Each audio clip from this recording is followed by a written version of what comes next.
handed out today. The Chiefs and guard Trey Smith agreed to a 4-year, $94 million deal that includes $70 million guaranteed, most guaranteed money for a guard in NFL history. And the Jets have signed cornerback Sauce Gardner to a 4-year, $120.4 million extension with $85.6 million guaranteed.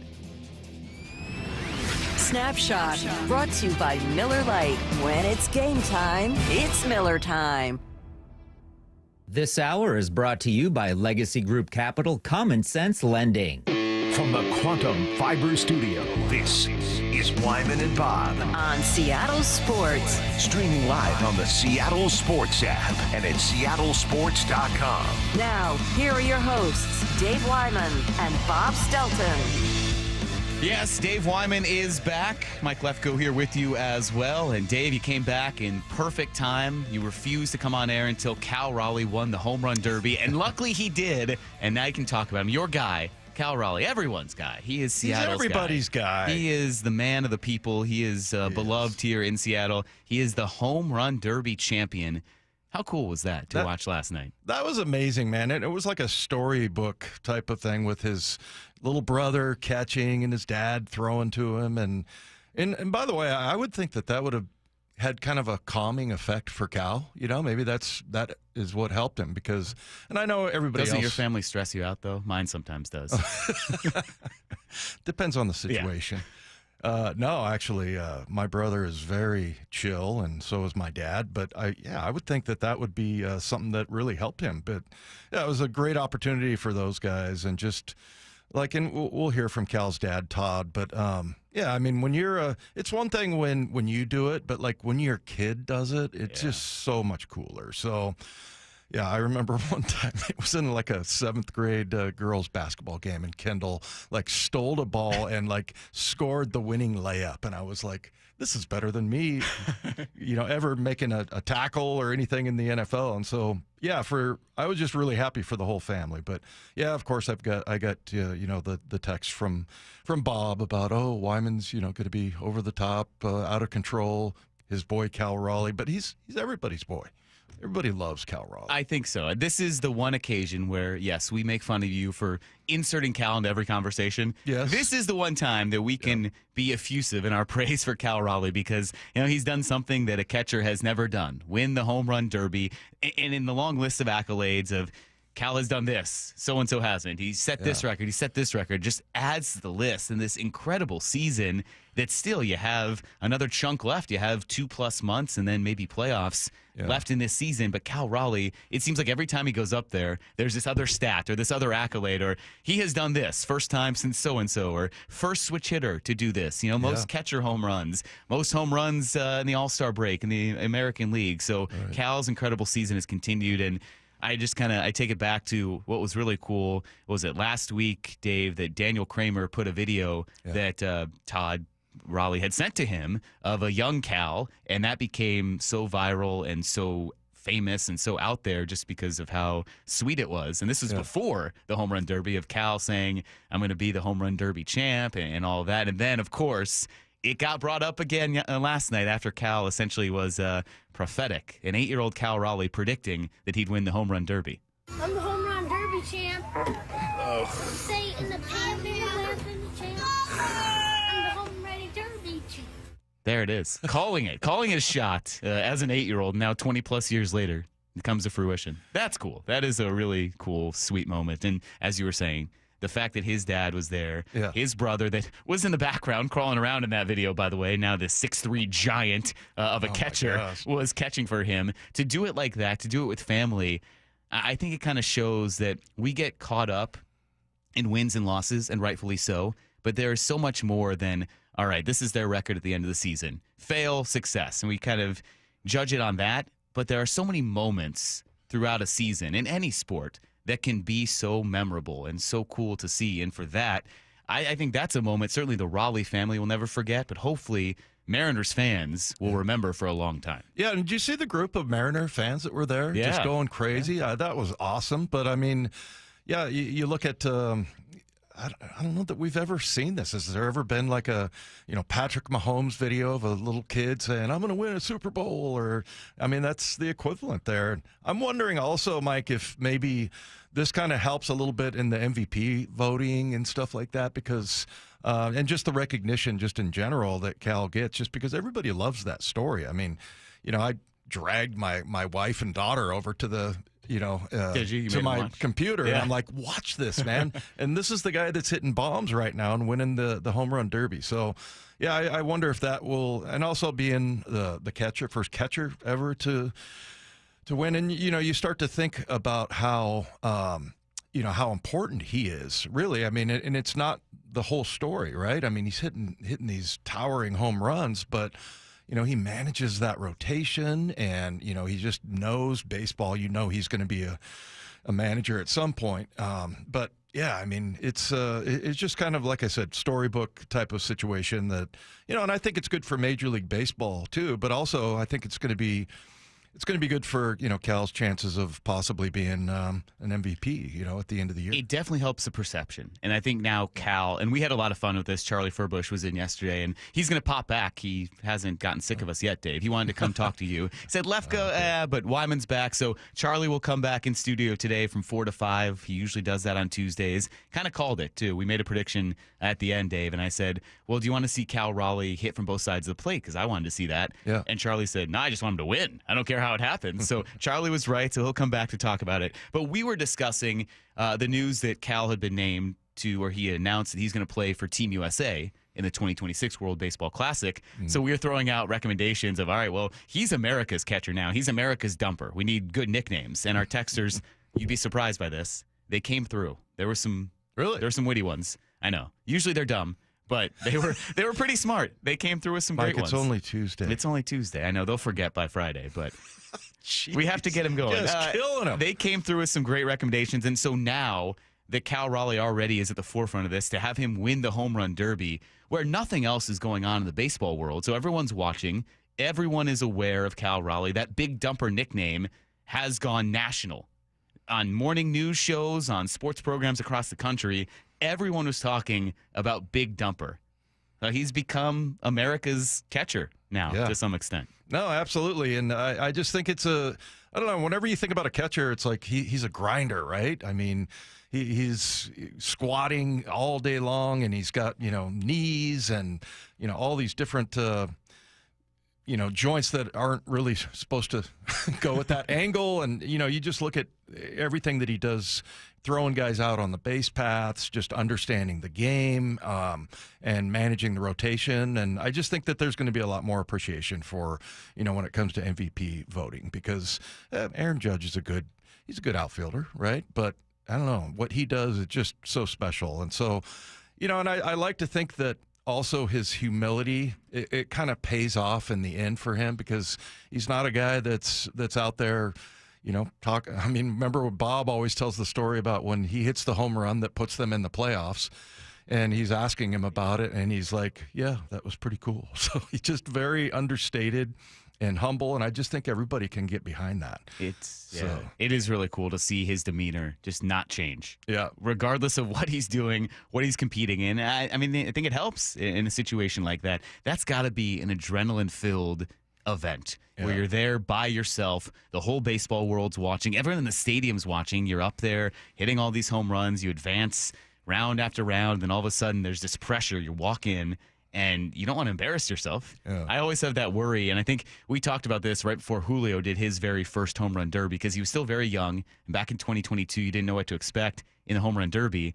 It's like, well, hopefully he doesn't go up there and just embarrass himself, fall flat in his face. And I think he actually swung and missed at his first pitch. You're like, oh no, is he going to do a Jazz Chisholm and hit 3? Like, if Cal Raleigh had gone up there and hit 3, you kind of feel for him. But to go through there, to get through a tiebreaker that we'll talk about, because I didn't know a home run derby could have controversy. Yeah. Let alone 2 controversies. So we'll talk about that. But yeah, for Cal to do that, you're right. The demeanor has helped him certainly deal with all this attention, all the interviews. Think about all the fame and the demands on his time now that are probably happening for Cal Raleigh. Every single person wants to interview Cal Raleigh. Every national outlet, every entity. He's doing a weekly show here on our station with Shannon. He's in every commercial. He's become one of the faces of baseball.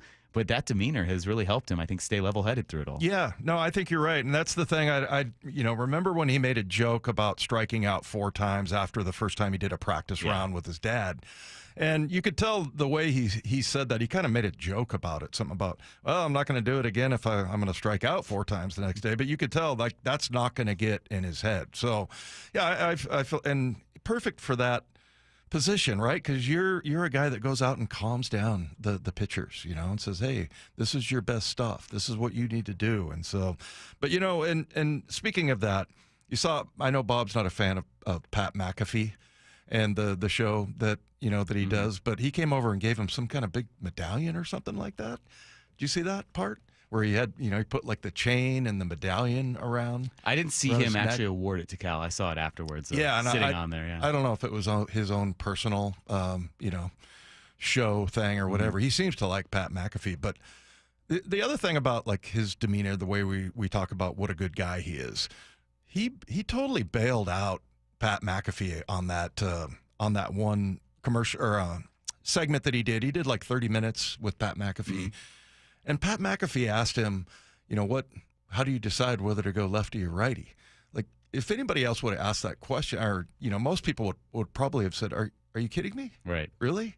And he bailed him out. Like, he said something about a sinker and, the curveball looks better or different or whatever. And then I think the second or third answer that he gave was, yeah, there's one guy that's a switch hitter that will sometimes go lefty-lefty, righty-righty, just, based on instinct and watching the pitcher. And then finally he gets to it, and he's like, but yeah, it's, if it's a right-handed pitcher, I'm hitting left. And if it's a left-handed pitcher, I'm hitting right. And that was like obvious to everyone. And he just very and I know at one point when he was with Shannon, he was talking about trying to do this whole thing gracefully. And I thought that was graceful for him to do that. I mean, it was very cool. And so, yeah, you love that part about him, and that's one of the reasons why I think everybody loves Cal, just because he's a regular guy. Everybody can identify with him, and especially when that video comes out, and it's like, yeah, there's probably not every kid, obviously, but like there's lots of kids that dreamed of playing in the Super Bowl or doing whatever, and he pretty much called it. He called it. So, yeah, and that part of it made it, I think it makes him much more likable, and I think it makes him much more, likely to get MVP votes. But I think my favorite, I think they were back-to-back. He hit one off that chop house window, and it just it looked like a pinball, just ricocheting, all over the place. And then I think the very next one is when he put it in the pond out there. Put one in, we have a floater. According to Goldie.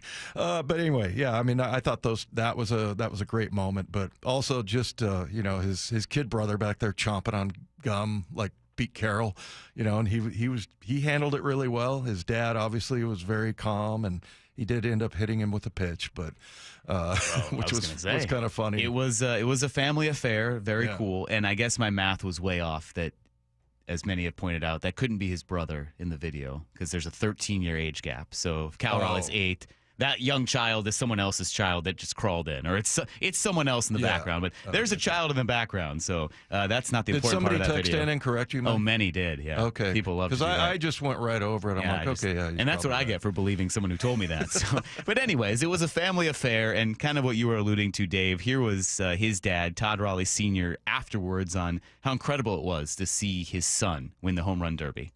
Well, it's just a great accomplishment, and I think that every dad that's ever had a kid, this is what they dreamed about, and as a dad, you kind of dream about it. To see it come true for your son is unbelievable. Yeah, like I said, I mean, when your kids do it, it's just so much better than anything that you could do. So, yeah, very cool moment for Mariner fans as well. And I was mentioning the group of Mariner fans with that. They had a whole section there, man. I mean, I don't know. There must have been 40 or 50 people, but and you mentioned his younger brother, who was like his hype man back there. You can kind of hear him, some of the audio that was picking up on the home runs, but here was a funny line from his younger brother afterwards. Greatness. He just asked what he saw at a cow, and that was it. And then they all laughed and had a good time with it. It's a great answer, man. Yeah, keep it short. And, I mean, he looked like he was just soaking it in. I think at that age, I probably would have been more on the shy side, and he did a really good job with that. So, yeah, it was just very cool. I thought it was a good Mariner moment as well.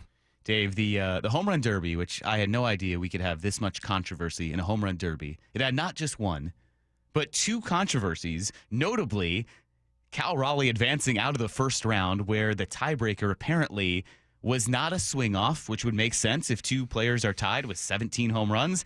Hey, have a 3-swing swing off or do something to decide on the field.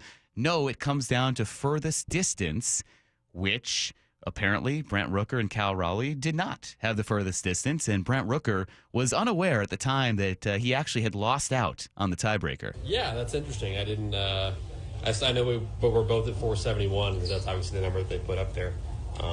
Maybe if they have it to the decimal point, they should display that during the Derby and not wait till everyone's done to bring up that information. That might be helpful.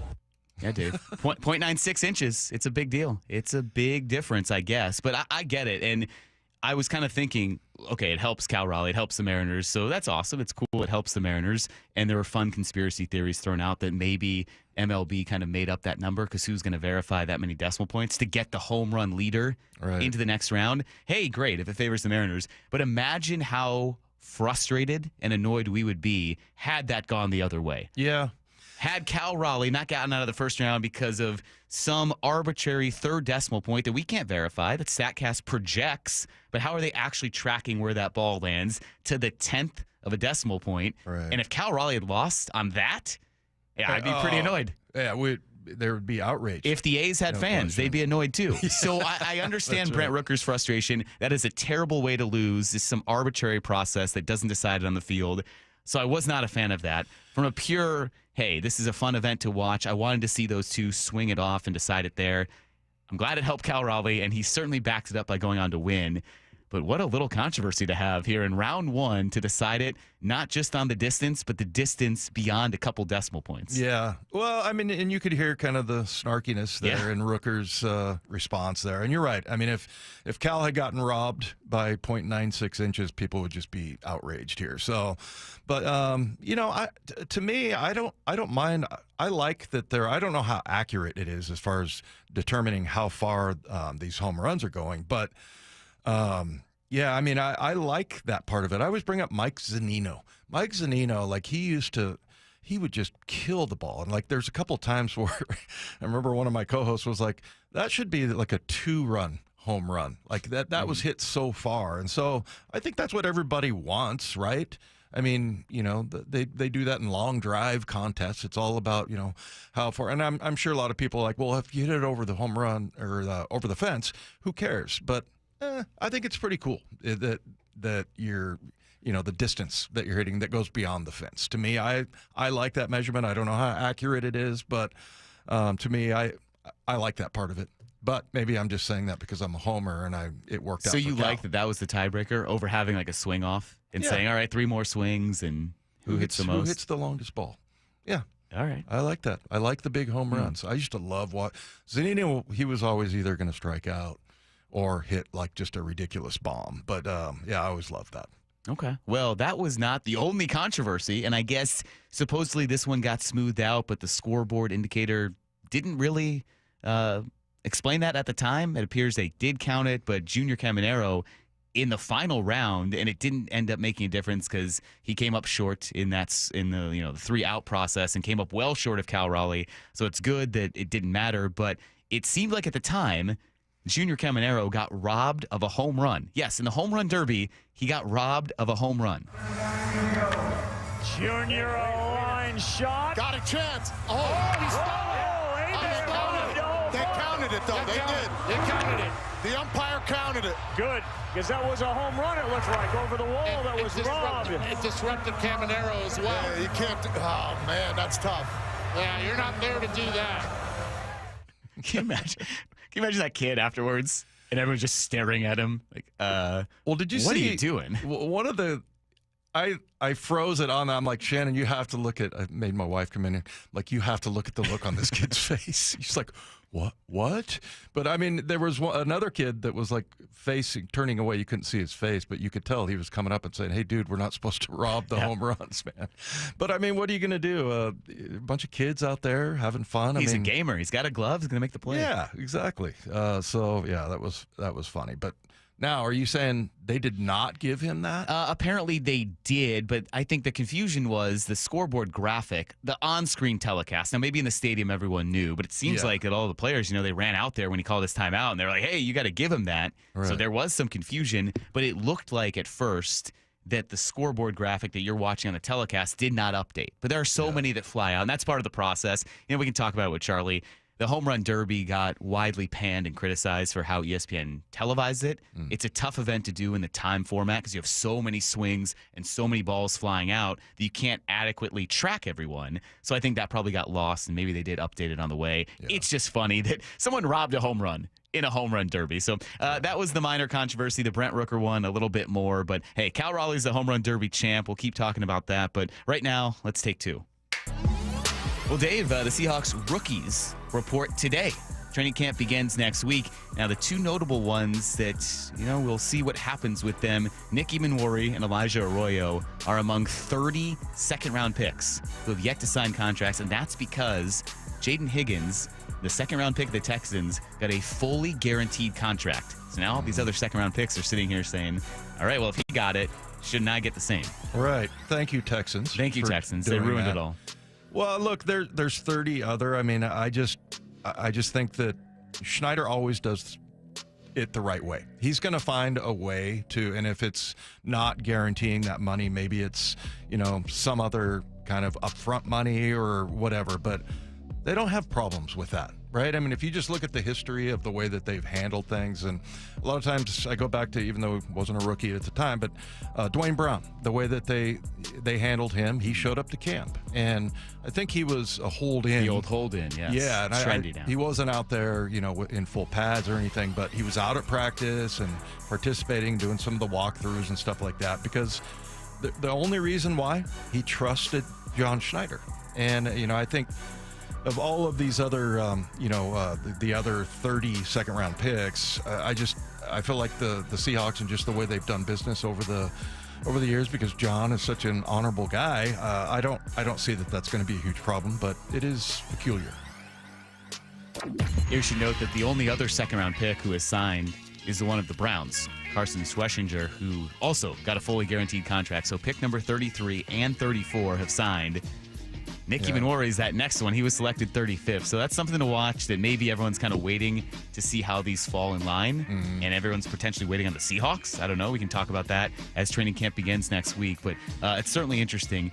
Now, the money was handed out elsewhere around the league, Dave. All of this happened within the last couple of days. So today, the Chiefs and guard Trey Smith agreed to a 4-year, $94 million deal. It includes $70 million guaranteed for a guard. That's a lot of money for a guard. And then also today, the Jets signed Sauce Gardner to a 4-year, $120.4 million extension with $85.6 million guaranteed, a day after they signed Garrett Wilson to a large contract. And didn't you say Reek Woolen? He tweeted eyeball emojis. Eyeballs. And he's in the same class as Sauce Gardner, and we have talked a ton about this 2022 draft class for the Seahawks, all coming up at the end of their rookie deals this season.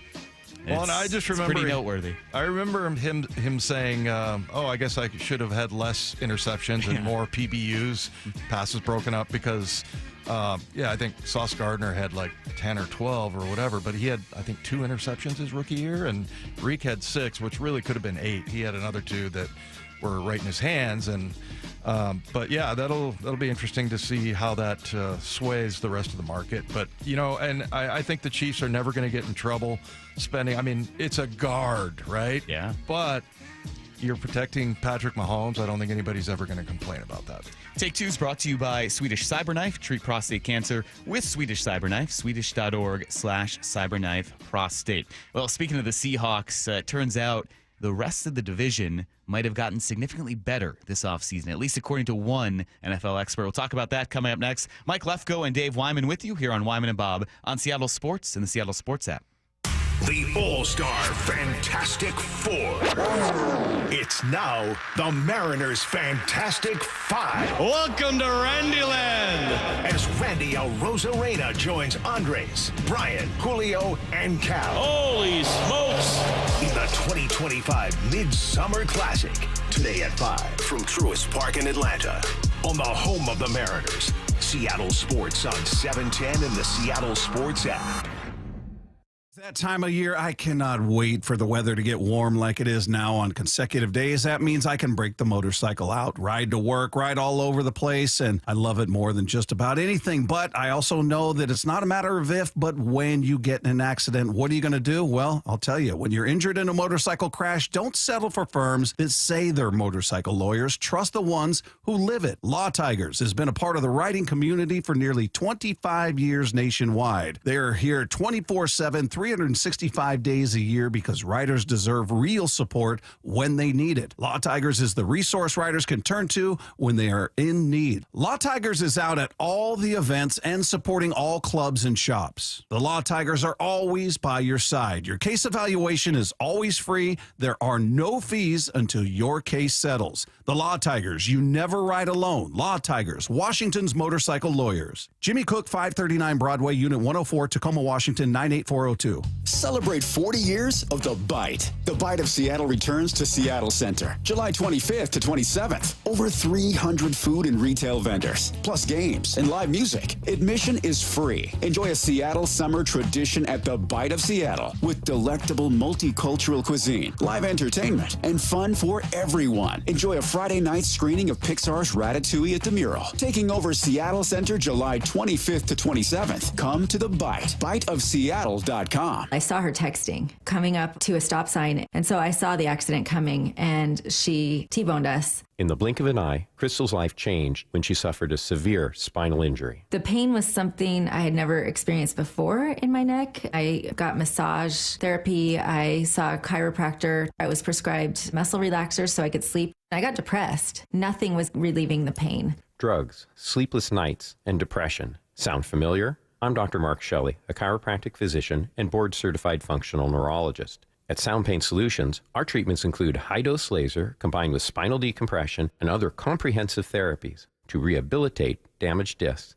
We use treatments that are non-surgical, FDA-cleared, drug and pain-free. I was able to get off my pain medicines, and I was able to sleep through the night, and that was what I was desperate for. To learn if you're a candidate for our treatment, call us. Sound Pain Solutions, 855-996-0025, or click soundpainsolutions.com. Saving for retirement was tough enough for us. Yes, and navigating markets can be challenging at times. I understand. That's why at Fisher Investments, we take a disciplined approach with your investments. Tell us more about that. We take an active approach to money management, positioning your portfolio for opportunities we see ahead. So all your clients get the same portfolio? No, we tailor your portfolio to your individual goals and needs. What about communication? We don't like being left in the dark. We check in regularly to keep you informed on the markets and your portfolio. Which means you'll help us stay on track. Yes, our goal is your comfortable retirement.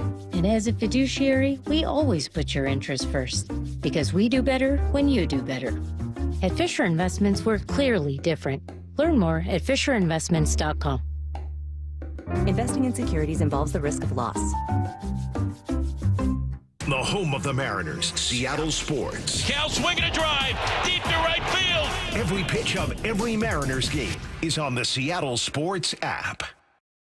Seattle Children's is leading the fight against pediatric cancer with groundbreaking research in immunotherapy. It reprograms a child's own T cells to hunt down and destroy cancer. It's hope, powered by science. But here's the truth. Pediatric cancer research is drastically underfunded. That's why Safeway is stepping up, and you can too. G. Scott here asking you to say yes to donating to Immunoheroes next time you're at Safeway checkout. Together, we can help fight cancer for all kidkind. Hey friends, Stacy here. Wayscar Ford Isuzu in Auburn is celebrating its 103rd year anniversary, and their biggest sales event of the year is going on right now. Take advantage of their great pricing on new Fords, Isuzus, and commercial vehicles. Also, large discounts on their service and parts departments. What about those of you who want to sell a car? car. Wayscar Ford's vehicle profit sharing plan is the best deal out there. They purchase your car and pay you right up front. Then, when Wayscar Ford resells your old car, they share 50% of their profit with you. They've already paid back over $800,000 to customers. At Wayscar Ford, there's absolutely no games, no gimmicks, and no pressure. That's backed up by a full 5-day or 500-mile no questions asked return policy on absolutely every vehicle they sell. Change your mind for any reason, bring the vehicle back for a full 100% refund. So if you're like me, you want a good price, a low-key, no-pressure experience, and a full 5-day, 100% satisfaction guarantee, Wayscar Ford is the place to go. Check them out for yourself at wayscarford.com. Wayscarford.com.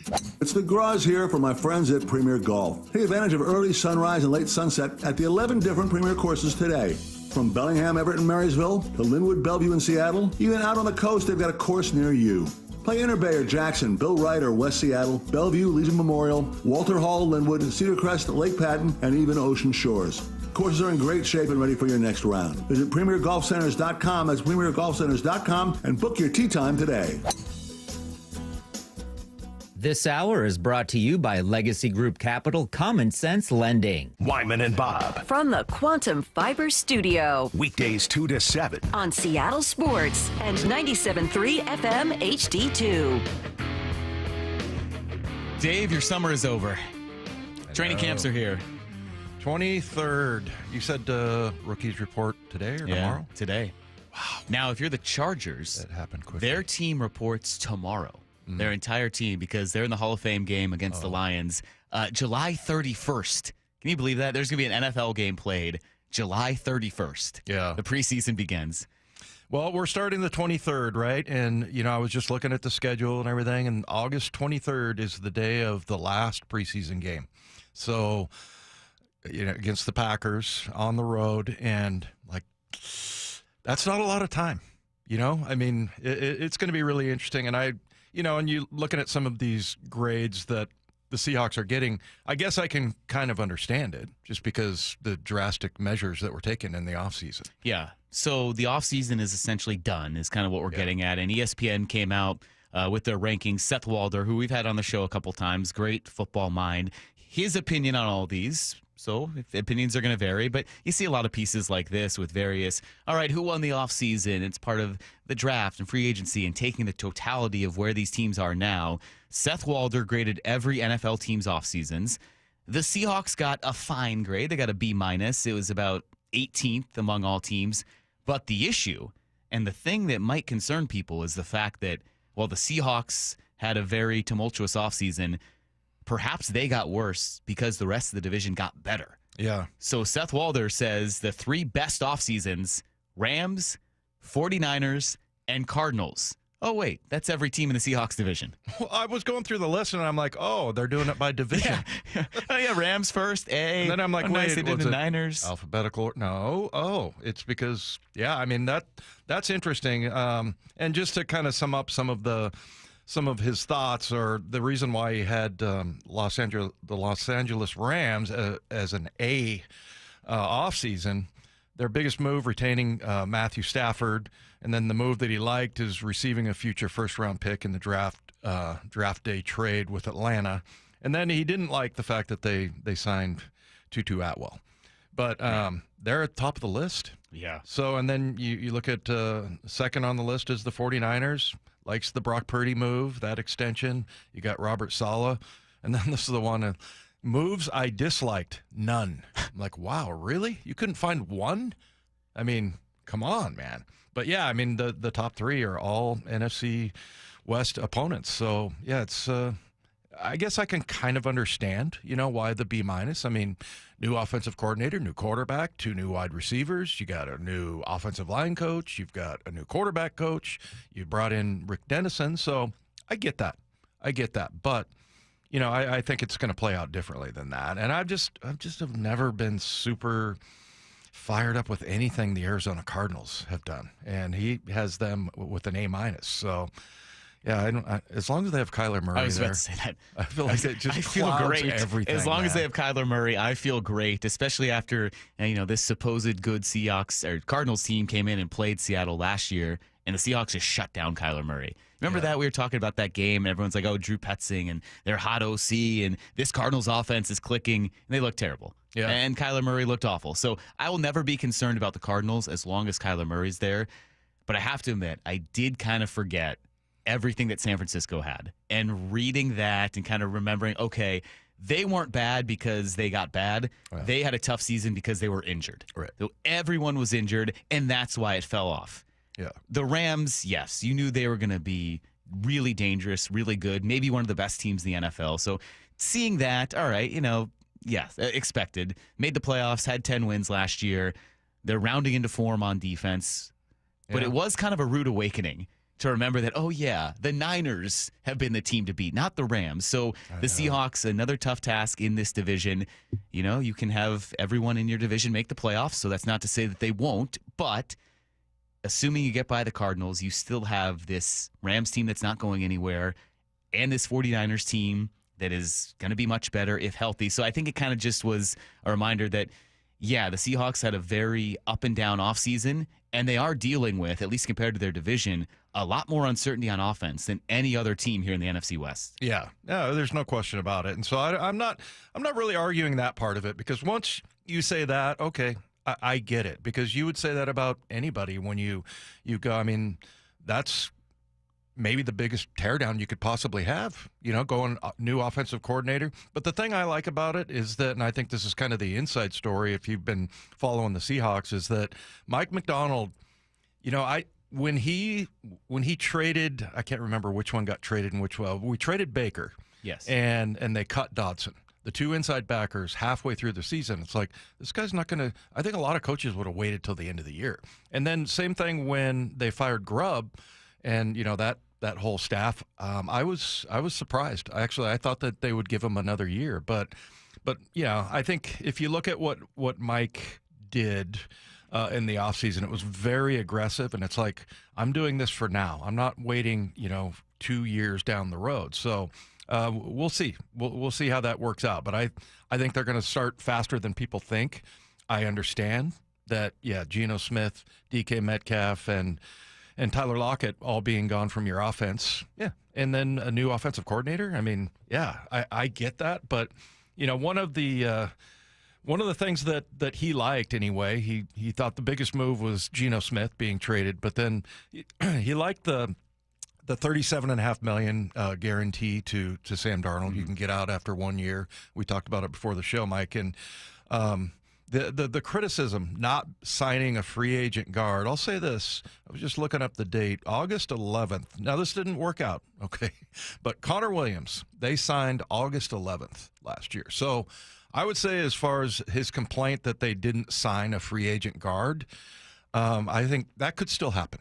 I mean, there's still plenty of time. Now, is it going to be a big name? I don't know, unless they trade for somebody. But, I'm sorry, if you just wait to see what somebody cuts, who, right. Whatever. But yeah, I mean, I think that still could happen. I think that there's still some moves that they could make, because that one did happen pretty late. But again, it didn't work out. We all know that. But at the time, if you look at Connor Williams, it looked like a good signing. Well, and you and Bob last week filmed a little video series giving 5 reasons why you're optimistic the Seahawks will make the playoffs. So we're talking right here about, hey, it's going to be tough. The rest of the division's good. But you and Bob had a pretty thorough breakdown.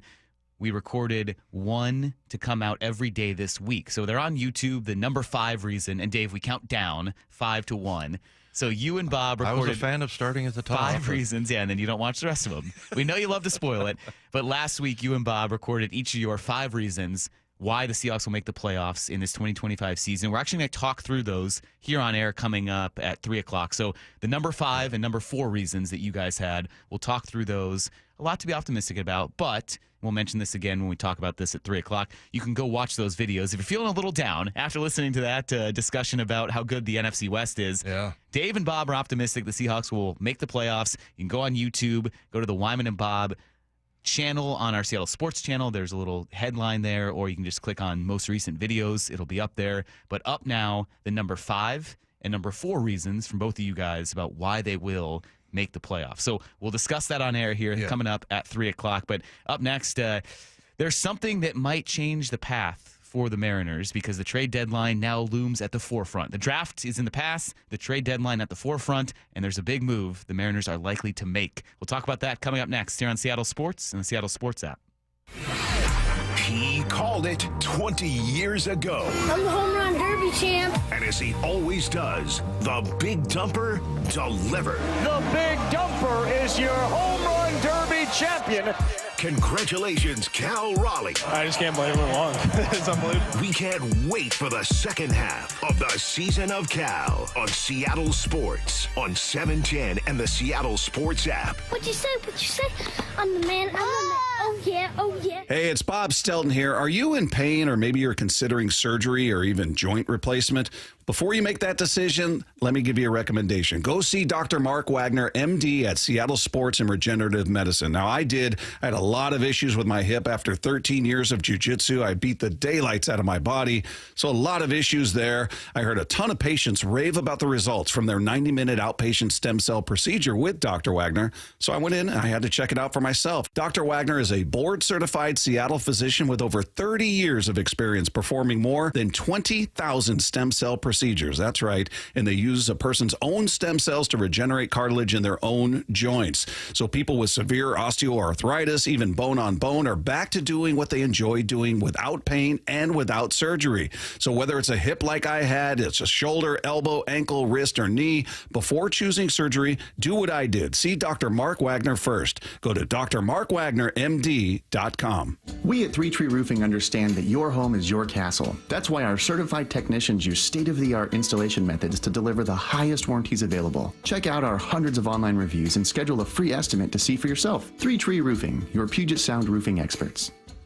Washington is leading the way in car theft reduction. Car thefts dropped by 32% from 2023 to 2024 in our state, but there's still work to be done. Help keep your car safe with these simple and important tips. Don't leave your car running unattended. Park in well-lit areas. Lock up every time. Keep valuables out of sight. Use an anti-theft device like a steering wheel lock. Prevent the theft and keep you and your vehicle safe. These tips are brought to you by the Washington Auto Theft Prevention Authority. This is the story of the one. As a safety manager at a manufacturing plant, he does everything he can to keep his coworkers safe. From finding ways to reduce risks to keeping safety supplies in stock. And for that, he relies on Grainger. Grainger offers a broad range of quality products and next-day delivery, so he can always play it safe. Call 1-800-GRAINGER, click Grainger.com, or just stop by. Grainger, for the ones who get it done. Get in the zone, AutoZone. Welcome to AutoZone. What are you working on today? Hey, that's the spirit. Right now, we're celebrating free with a free STP oil filter when you buy 5 quarts of oil and free Duralast brake pads when you buy 2 rotors. Like always, free battery testing, charging, and recycling at every store. Celebrate free at AutoZone now through July 28th. Get in the zone, AutoZone. Restrictions apply. Bump letting you know the Employee Pricing Plus event is on at West Hills Chrysler Jeep Dodge Ram. Get the 2025 Ram 2500 for $9,000 off MSRP. Subject to credit approval. Offer ends July 31st. West Hills Chrysler Jeep Dodge Ram, part of the Hazelwood Auto Group. Bonneville International radio station contests are open to participants 18 years of age or older that are residents of Washington State unless otherwise specified. Employees or agents of the station, Bonneville International Corporation, other area radio stations, or any entity associated with the contests are not eligible to win unless the station otherwise specifies at its own discretion. Persons who have won in the last 60 days from a station contest or event may not be eligible. Full general contest rules are available on seattlesports.com or in person at the station during regular business hours. The home of the Mariners. Left off to center. It is on its way. Julio, 2-run home run. Hear every pitch on 710 and the Seattle Sports app. Hey, Brock Hewitt here from my friends at PCF Group, or People Come First Construction Group, and that's exactly what they did when we made the call a couple years ago. We wanted to redo our outdoor space, wanted to add a deck, an outdoor living, a television, and a kitchen. And PCF Group, wow, they more than delivered. And if you're interested in building a stunning outdoor area like we did, I cannot recommend them enough. Reach out before the good weather arrives, and their schedule, well, it's going to fill up. So whether you're looking for a complete outdoor living space or a very specific project like an underdeck ceiling, deck, patio cover, railings, PCF has you covered. Design now and pay later. In fact, get 12 months, no interest and no payments, and up to $6,000 off and a $1,000 Amazon gift card. Request a complimentary design and estimate consultation at 425-629-8476 or project ideas. Explore photos at pcfgroup.com. That's 425-629-8476. Hey, everybody, it's Bob Stelton here. Let me tell you about one of the best decisions I've ever made in my life. I went to K2 Vision for refractive lens exchange. Now, I'm somebody who struggled with up-close vision. I couldn't read restaurant menus. I couldn't read receipts. I couldn't read the text on my phone. I had this crazy large font on there. I put the readers away. I went to K2 Vision, and I'm actually reading some of what I'm saying to you right now. I couldn't do that before. It's amazing. So if you're like me, you struggle with distance vision, or you always need a pair of glasses, K2 Vision RLE is quick. It's absolutely painless, and I am seeing great without glasses or readers. RLE is a game changer. I'm excited to spend my good active years not needing reading glasses. K2 Vision RLE gave me great vision that, more importantly, is permanent. The doctors at K2 Vision have performed over 150,000 lens procedures, so they know when RLE is right for you. Schedule your free Zoom consultation today at K2VisionRLE.com. K2 Vision RLE, no readers, glasses, contacts, or cataracts. That's K2VisionRLE.com. Wyman and Bob. From the Quantum Fiber Studio. Weekdays 2 to 7. On Seattle Sports and 97.3 FM HD2. Dave, you kind of forget sometimes that sports are a business, and a cruel one at that. You know, we saw the best of sports with Cal Raleigh winning the home run derby. His family was there. His brother, his dad, everyone, his teammates were surrounding him. They gave him the trophy. That was the good, the human side of it. But there is a cold calculus that might soon come up for the Mariners because the trade deadline is looming, and it seems like Harry Ford is all but gone. A guy that we've talked to a few times at spring training. Nice kid, great potential, fascinating life story, but he seems like he has no value right now to the Mariners' big league club and no future value to them. So at this point, he's got to be traded. And the rumors have again kind of sparked up because USA Today's Bob Nightengale had this massive trade deadline primer that he put out there on Sunday. And he said there are two names, a Cubs prospect and Harry Ford, who I'm hearing as the two most likely to be shipped at the trade deadline. And I think it makes sense. I mean, at this point, what is Harry Ford's path on the Mariners if he's not going to be traded? Yeah.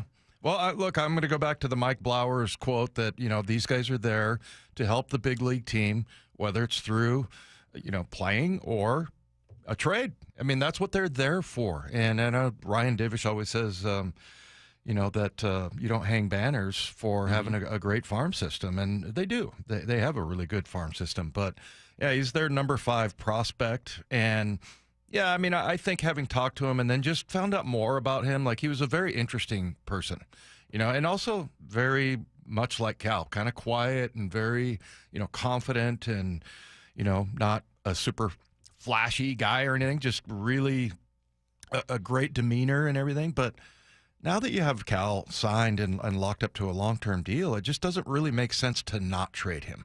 And I think we all kind of fell in love with him, you know, when we got a chance to talk to him and you just see, you know, what he's doing. I mean, he's hitting. I mean, you look at down in Tacoma right now, his average is 292, over 400 on base. You know, I think he's got 9 or 10 home home runs, you know, hit 14 doubles. I mean, and he's a valuable piece. So, yeah, like you said, the cold calculus part of it, it's like that's exactly why he's there. I mean, you'd love to see him in a Mariner uniform, but I'm looking at their list, Mike, and this St. Joe kid, and we've talked about this before. That's the one that I'm now kind of like, I don't want to trade that guy just because I think he's such a unique, and I don't know what his value is at all, but you know, just a guy who is able to throw left-handed and right-handed? I mean, there might be some kids in high school or like a junior college, but like any significant players in the Major League Baseball system,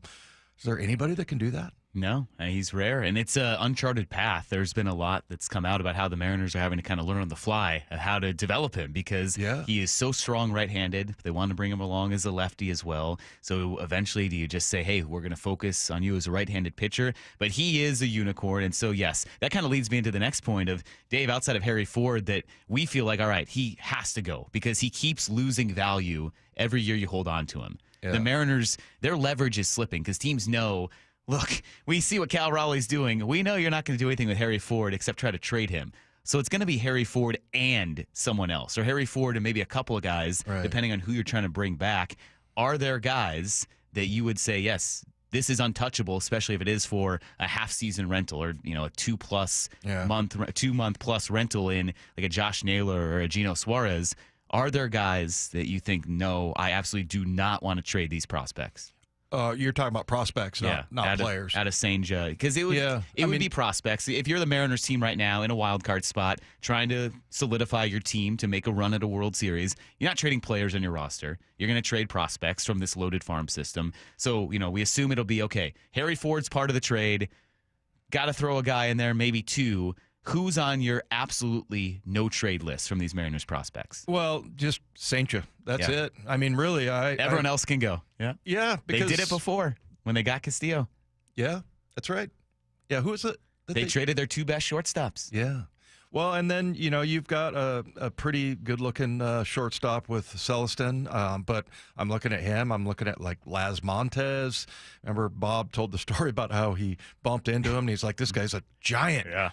And, you know, but they're still just prospects, you know. And I always say that same thing in the NFL about rookies. I mean, when they come in, you never know. You just never know. I mean, there's first-round busts all the time. And that's one of the things I love about football is that the fascination to me is, like, how does somebody go undetected? You know, wasn't Cal Raleigh a third-round draft choice? You know, just everybody develops at different times, and you just never know what you're going to get. So there's no guarantees, even if it is. I mean, how many times have we heard about first-round busts? I mean, it happens all the time, and it happens the same way in baseball. I mean, Harry Ford, you might trade him away, and he just crushes it and becomes – they start calling him the baby Cal, you know, baby Cal Raleigh. I mean, that could happen. There's no question, but – I just think my fascination with the kid who can throw lefty righty, that is phenomenal, and I'm very curious to see how that plays out. But really, even him. I mean, do you have anybody that you are like on the no trade list on this list of, you know, top 10 or maybe top 15 guys? I mean, are you looking at that going, I couldn't stand to trade that guy. I think Las Montes would be tough because he's in the outfield, and you could use a everyday guy out there at one of the corner spots. So you're looking down the road to envision what that could be alongside Julio. But at some point, you need to win now. You need to capitalize on this group, on this core, and on a historic season from Cal Raleigh. So it might be painful. And we saw them ship out a ton of prospects to get Luis Castillo. It worked out that year. And I think you're going to see kind of a painful, maybe on the outset, if teams get graded, you know, there's the immediacy of execs and writers, and everyone grades these trades. The Mariners might, quote, lose a trade if they're trading a couple of prospects to get someone like Geno back, or if they get Josh Naylor for 2+ months and maybe into the playoffs. Yeah. But if it helps you get to where you need to go, that's what needs to be at the forefront. So I hope that's at the outset of what everyone's thinking about. That I know you put a lot of time, invest a lot of energy, and we follow these prospects for so long because the nature of the draft, where you get drafted, then you watch them come up through the minors, and when you have that tantalizing potential, I get the attachment. But at some point, even if it's, oh no, they traded Michael Arroyo and Celestin and Ford for a couple of people, that might have to happen. That might be what you have to do because there are so many teams circling that need players. That's the one issue with the trade deadline since the addition of that extra wild card. You're going to have to kind of overpay because everyone thinks they're in contention. You know, we just heard a cut a couple days ago where they're talking about, hey, the two wild card teams in 2023, the Diamondbacks and Rangers, they made a run to the World Series. So now every team that's circling and in playoff contention, which, it's 14 to 15 teams potentially, you're going to have to overpay to maybe get what you need. So we'll see what happens with the Mariners as they get closer to that. But it's at the forefront now, Dave. The draft is passed, and now all attention goes on the trade deadline. Well, and I thought the other interesting thing that Bob brought it up, and I thought it was a great point, because a lot of people were saying, well, why don't you bring Harry Ford up? Let's just see what we got here. And, he might come up and just not get it. And then you lose all the leverage. And then there goes the leverage, as you mentioned. So, yeah, I don't really have, I'm not joking about it. I am very curious to see what this St. Jude kid can do, just because it's so unique. But no, I'm looking at it just exactly like Blowers used to say. That is what they're there for, to get value. And by the way, you're going to trade for somebody with proven value in Major League Baseball. You're not trading away, a wish and a hope and a dream. You're going to get somebody back, hopefully, that is going to be solid, proven MLB player. Yeah, it's a discussion that will evolve over these next couple of weeks until the deadline. We'll talk about it as well. But we have to get to 5 reasons why the Seahawks will make the playoffs. It's a video series that Dave and Bob did last week. We're unveiling all of our reasons over the course of this week. So we'll get to number 5 and number 4. Our countdown, not count up, Dave. Our countdown comes up next, why the Seahawks will make the playoffs this year. This is Wyman and Bob on Seattle Sports and the Seattle Sports app. The All-Star Fantastic Four. It's now the Mariners Fantastic Five. Welcome to Randyland.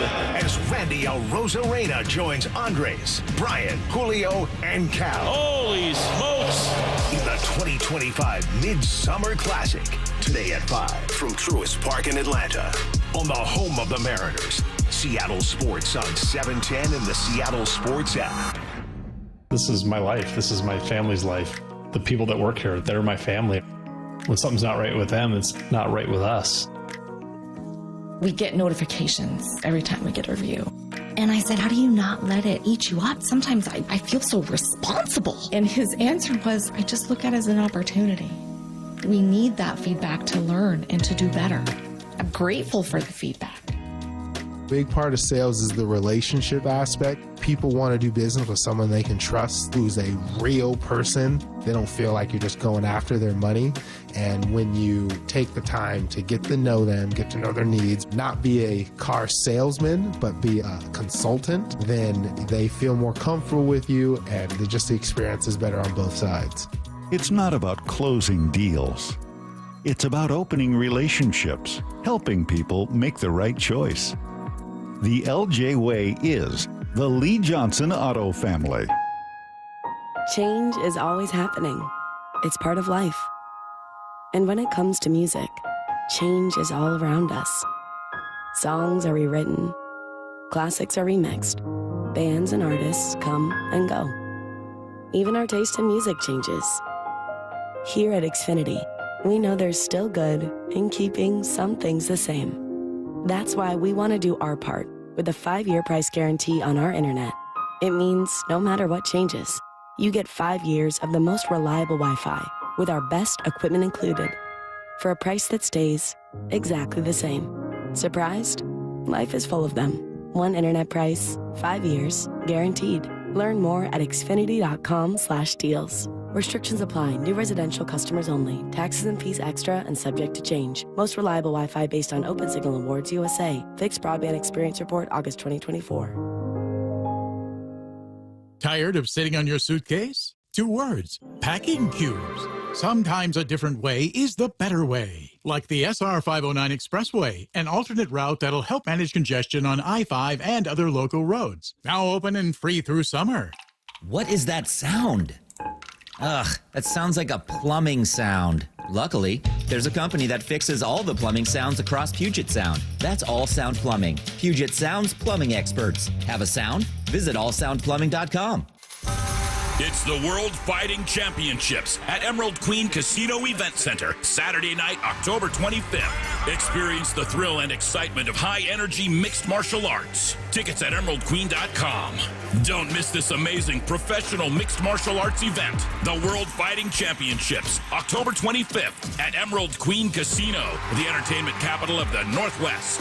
21 and older, need gambling help? Call 800-547-6133 or visit emeraldqueen.com. Was drafted in 1999 by the Philadelphia 76ers, and that was just absolutely a dream come true. Todd's playing in the NBA is unique. His battle with neuropathy is not. I first started noticing problems a couple years into my NBA career, and I felt like my sock was just balled up right in the arch of my foot, and there'd be areas of burning and tingling, and then there'd be other areas of deadness where there would be no response to touch. We tried everything possible, from surgery to different drugs, to try and take care of some of the symptoms. I'm Dr. Mark Shelley, a chiropractic physician and board-certified functional neurologist at Sound Pain Solutions. Our neuropathy treatments can rehabilitate damaged nerves. We use FDA-cleared, non-surgical, non-drug, pain-free procedures that have helped thousands of neuropathy sufferers find relief. Now I'm able to spend more time doing the things that I enjoy, being on my feet. If you experience numbness, shooting or burning pains, or loss of balance, call us. Sound Pain Solutions,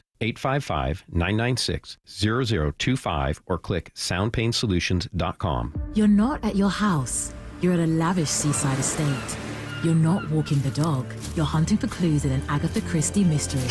See it differently with BritBox. Stream an endlessly entertaining collection of British TV, including new original series, Ludwig, starring David Mitchell. Bit awkward, really. I think I might just have solved a murder. And Outrageous, a scandalous true story. Seems there's a political extremist in every family these days. See it differently when you stream the best of British TV with BritBox. When might you be buzzed? When you suddenly love everything. You guys! I love this song! I love these nachos. I love our kickball league. Oh! I love this guy. What's your name? You know what I'd love? A ride when it's time to head out. If you see a buzzed warning sign, call for a ride when it's time to go home. Buzz driving is drunk driving. A message from NHTSA and the Ad Council. I love your car. Is this real leather? The countdown is on. Just 8 days until Seahawks training camp. On the home of the Seahawks, Seattle Sports. 710 KIRO AM Seattle and KIRO FM HD2 Tacoma. Seattle Sports Snapshot. The All-Star Game begins tonight, shortly after 5 o'clock. You can hear coverage beginning at 5 p.m. right here on Seattle Sports. And with the All-Star Game at the forefront, MLB Commissioner Rob Manfred spoke today saying that Major League Baseball is working with the LA 28, the Summer Olympics LA committee, to figure out if Major League Baseball players can play in the Olympics for the first time. The commissioner said, quote, they're trying to iron through those logistics. So we'll see if Major League Baseball players play in the 2028 Olympics in LA. Meanwhile, in the NFL, a lot of contracts being handed out. The Chiefs and guard Trey Smith agreed to a 4-year, $94 million deal that includes $70 million guaranteed. That's the most guaranteed money for a guard in NFL history. And the Jets have signed cornerback Sauce Gardner to a 4-year, $120.4 million extension with $85.6 million guaranteed. Snapshot brought to you by Miller Lite. When it's game time, it's Miller time. This hour of Wyman and Bob is brought to you by K2 Vision. From the Quantum Fiber Studio, this is Wyman and Bob. On Seattle Sports. Streaming live on the Seattle Sports app and at seattlesports.com. Now, here are your hosts, Dave Wyman and Bob Stelton. Mike Lefko and Dave Wyman with you today. Bob on vacation. He'll be back Friday because there was no way Bob was going to miss a series against the Astros. We'll be out at Edgar's. Bob will be there booing the Astros, and I'm sure he would encourage you to do the same. It is a big series. I mean, it's a pretty important series. 3-game series. Mariners trail the Astros by 5 games. So you have a chance to really carve out some of that deficit, or you know, if you lose the series and you fall a little further behind, and maybe that impacts the trade deadline. So we'll talk about that when we get there. But yes, Bob will be back for that. Yeah, and I wonder, we talked a little bit about Xavier Nyans up at so Mount Vernon. I was thinking of you the second he got drafted by the Astros. Yeah, I know. Well, and I was thinking, oh man, Bob's going to hate him now. He's a good kid. My buddy Tony Walden, he was so proud. They had a big party up there at Bertelsen Winery for the draft. And, yeah, Xavier Nightengale gets picked with, was it number 23? Number 21. 21. And with the Astros. The hated Astros, but we can root for this kid. We'll root for him. No, okay. Until he gets to their team. So what he said also didn't help. Now, I get it. What else are you going to say when you're on a draft call talking about them? But this quote was put out there by one of the Astros beat writers, and it turned a couple of heads there. So Brian McTaggart, their beat writer, tweeted this quote out, and Xavier Nightengale says, I think he was asked probably what he knew about the Astros. And he said, I know they whip the Mariners every year in the AL West. I know they always run the West. He didn't help himself there, Dave. Well, he helped himself tremendously. You Not with the Mariners fans up here. Yeah, you got to be loyal to who's signing the checks. Right. That's the thing. But no, congratulations to that kid. Well deserved. And from what I understand, he's a very good kid. So I'm sure he won't contribute any of the tomfoolery that goes on down there in Houston.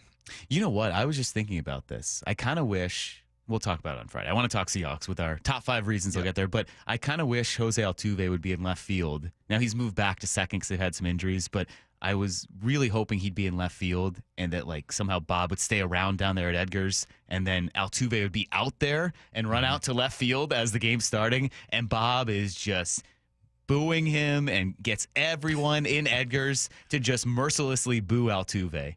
I would love that. Well, I would say he's probably and used none of to that's that. going to happen, though. He's used to that. So, but so good news. I mean, I'm super happy for the kid, no question about it. But he said exactly what you're supposed to say. Yeah, he did. He did. It was just kind of okay. He's kind of twisting the knife a little bit, but rightfully so. He probably won over that fan base. We'll talk plenty about the Mariners and what's going on with them heading into this second part of the season. Charlie Furbush will pop in studio with us here at 4 o'clock. We'll go 4 to 5 with him before the All-Star game. But Dave, we mentioned this. You and Bob taped some videos last week. 5 reasons why the Seahawks will make the playoffs this year. We're putting out one reason each day. So yesterday they put out reason number 5 from you guys. The number 4 reason has also come out on YouTube as well. So, hey, let's talk about them right here, right now. If you haven't watched those videos yet, go do it after you listen to us, or maybe watch them on mute and listen to us right now. Whatever you have to do, go watch those. Go listen to us break them down right here. But as you guys talk through the 5 reasons why they'll make the playoffs, what was reason number 5 for you? Yeah, number 5 for me was simply, and we picked either like a concept or a player, or a unit, like talking about the defense starting faster and things like that. But I picked Devin Witherspoon as number 5. He is such a remarkable player, and going back to, there was a lot of people that thought that they should have taken Jalen Carter at the number 5 spot. When did he ended up going at maybe number 9, 8? Yeah. So, but I mean, if you look at the percentage, I mean, Spoon is always on the field. His rookie year, he missed some games. And one of the reasons why he missed a few games is that he made a play against the 49ers that just you don't see anybody else making these kinds of plays. Like, he was entirely stretched out as far as you can stretch your body. And I think it was a pass to Kittle, and he knocked it down, but he came down and I think he hurt a rib or something. But he missed a few games, but still, he played in 91% of the snaps. And I mentioned Jalen Carter earlier. He's a guy, he's a big interior defensive tackle. I mean, those guys are typically 60%, of the snaps, 65. And so, Spoon's in there 100% of the time. There's been some talk about him possibly being the outside corner, and I think it's a terrible idea. And Paul Moyer, who we have on all the time, supported that because, you need to have him inside. You need to have him inside playing not really in the box, but closer to the line of scrimmage, just because he can make so many plays. And so he 98% of the snaps last year, didn't have quite the production, but I just think that's going to happen. It's going to come to him because he is such a fantastic just football player in general. I mean, he can do pretty much anything. You could put him almost anywhere on the field. But, you look at his rookie year, he had the one interception, the return on, I think it was Monday Night Football against the Giants. Yep. He also had a sack in that game. And then, he had 3 sacks. But that year, he had an interception that was called back because of a penalty, and it wasn't on him. It was some other, we jumped off sides or something. And then he also had a sack. But also, you see him just in the box, like playing like a linebacker. And I know that he's overwhelmed as far as size goes, but he is hard to block. I mean, it's nearly impossible. He's just constantly in motion. So that's what he had 1 sack last year. He forced a fumble. He knocked down 9 passes, but he just does so much more. And you can rely on him for so much. So I think he is one of the best defensive players in the league. So my reason there was, or number 5 reason there was the production that you get from Devin Witherspoon. And for what it's worth, it sounds like that the Seahawks were maybe trying to figure out how to best utilize him as well with this unique weapon last year, the first year for this coaching staff, because at minicamp, Adam Dirty said, they've kind of looked at how they can better utilize Devin Witherspoon, especially at the line of scrimmage. I think at times we've got to bring him more, though. I think that's on me, and putting him in better situations to kind of give him opportunities to blitz, because he is a good blitzer. A couple of times he blitzed, he did win, and then going through it, I think just that, more opportunities for him to blitz, really. I think that will bring him to life more.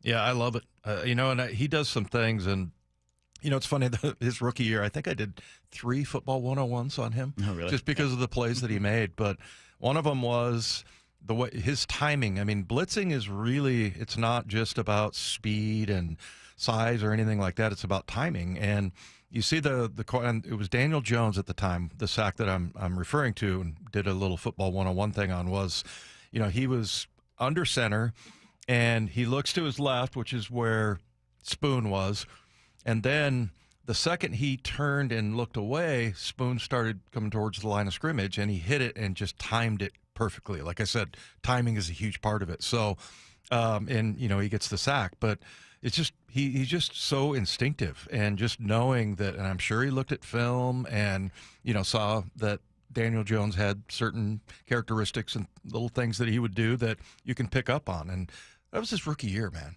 I mean, he's doing things his rookie year. Kind of reminds me a lot of Lofa Tutupu, in that Lofa is a great player, physical. I mean, he had all the tools, but I think his brain was his best asset by far. So, he was doing things his rookie year that guys weren't doing in their 5th, 6th year. So, yeah, Spoon to me is, I think, that's going to be one of the reasons why, because this whole thing was sort of brought about because all the national people are giving him a 7.5, 8.5 win total.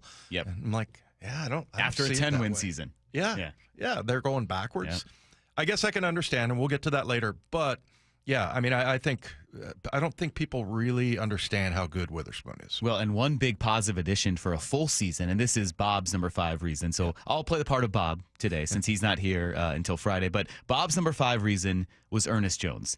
And what I found to be absolutely wild is that Ernest Jones here at OTAs was admitting that he wasn't fully healthy, not just last year, but the past 2 seasons. I'm feeling really good. I'm getting back in the mix right now with the guys, so I'm excited. Like I said earlier, haven't been able to, play my best ball, and whether it be the knee or whether it be, other circumstances, but I'm excited for this year, truly.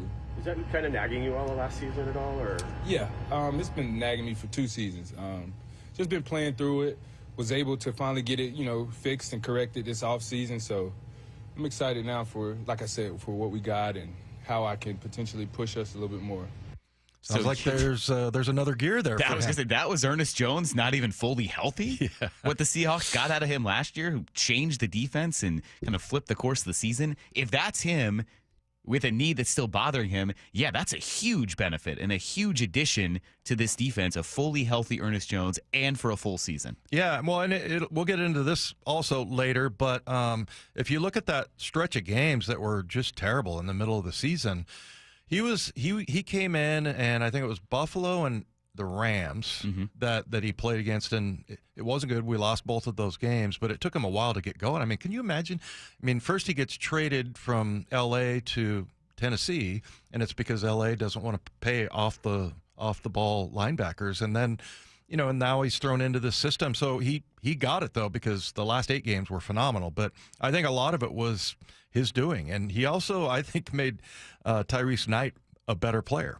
And I think just having him out on the field, and you could see them before the snap would be talking to each other, and I think he was a great role model for for Tyrese Knight. And, I mean, getting a full season out of him where he's healthy and he feels good. And, look, you're never, 100%, right? Once you start the season, I mean, you get banged up. But I didn't realize it was to that extent.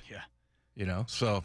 Yeah, and I like that one, too. I like that Bob picked an inside linebacker. Yeah, there you go. Surprised you didn't do that one. So those are your number 5 reasons. And then number 4, this video just came out on YouTube shortly ago, so you can go check that out. Our number 4 reasons, I'll say Bob's in a second, but Dave, what's your number 4 reason why the Seahawks will make the playoffs this year? I think I really like this draft. And last year they got a pretty good amount out of their draft choices, but I think they're going to get even more this year than they did last year. First of all, you got lots of picks and guys that can do different things, but and I don't want to say anything negative about the rookies last year. I mean, Byron Murphy, he had a half a sack, but it's his rookie year, man, and he took on a lot of double teams, and I just think he's going to be an interesting player to look at. But if you look at really, it was him and it was AJ Barner, and AJ Barner I thought had a great rookie year, man. I mean, 30 catches, 245 yards, 4 touchdowns. And and Tyrese Knight, I would say the same thing. I mean, he got a sack and a half, and I think he was up around 80, 90 tackles. But those two guys. But, they didn't – there was a couple of guys like Michael Jarrell that kind of got thrown into the fire. LaMea, too, being a rookie. But I don't know. I'm looking at Gray Zabel with that 18th pick, and the fact that they moved up to get Eamon Warry, who we talked about earlier, at that 35th pick, I think – and then Elijah Arroyo. I mean, he could be the tight end of the future. We talk about how they haven't really had that guy. Now, he has a lot of work to be done there. And then, I'm hoping that they're going to be able to find a way to get Jalen Milroe a little bit more involved. But like we talked about, you got to kind of pump the brakes with him. I mean, he's a rookie, and it's going to be hard to get him in there and get him into a flow. But here, some of the other guys, and one of the guys I mentioned in the video as well, Ricky White. He was their last pick. I can't remember. Yeah, he was pick number 238, 7th round. That dude blocked 4 punts at UNLV, 4 punts.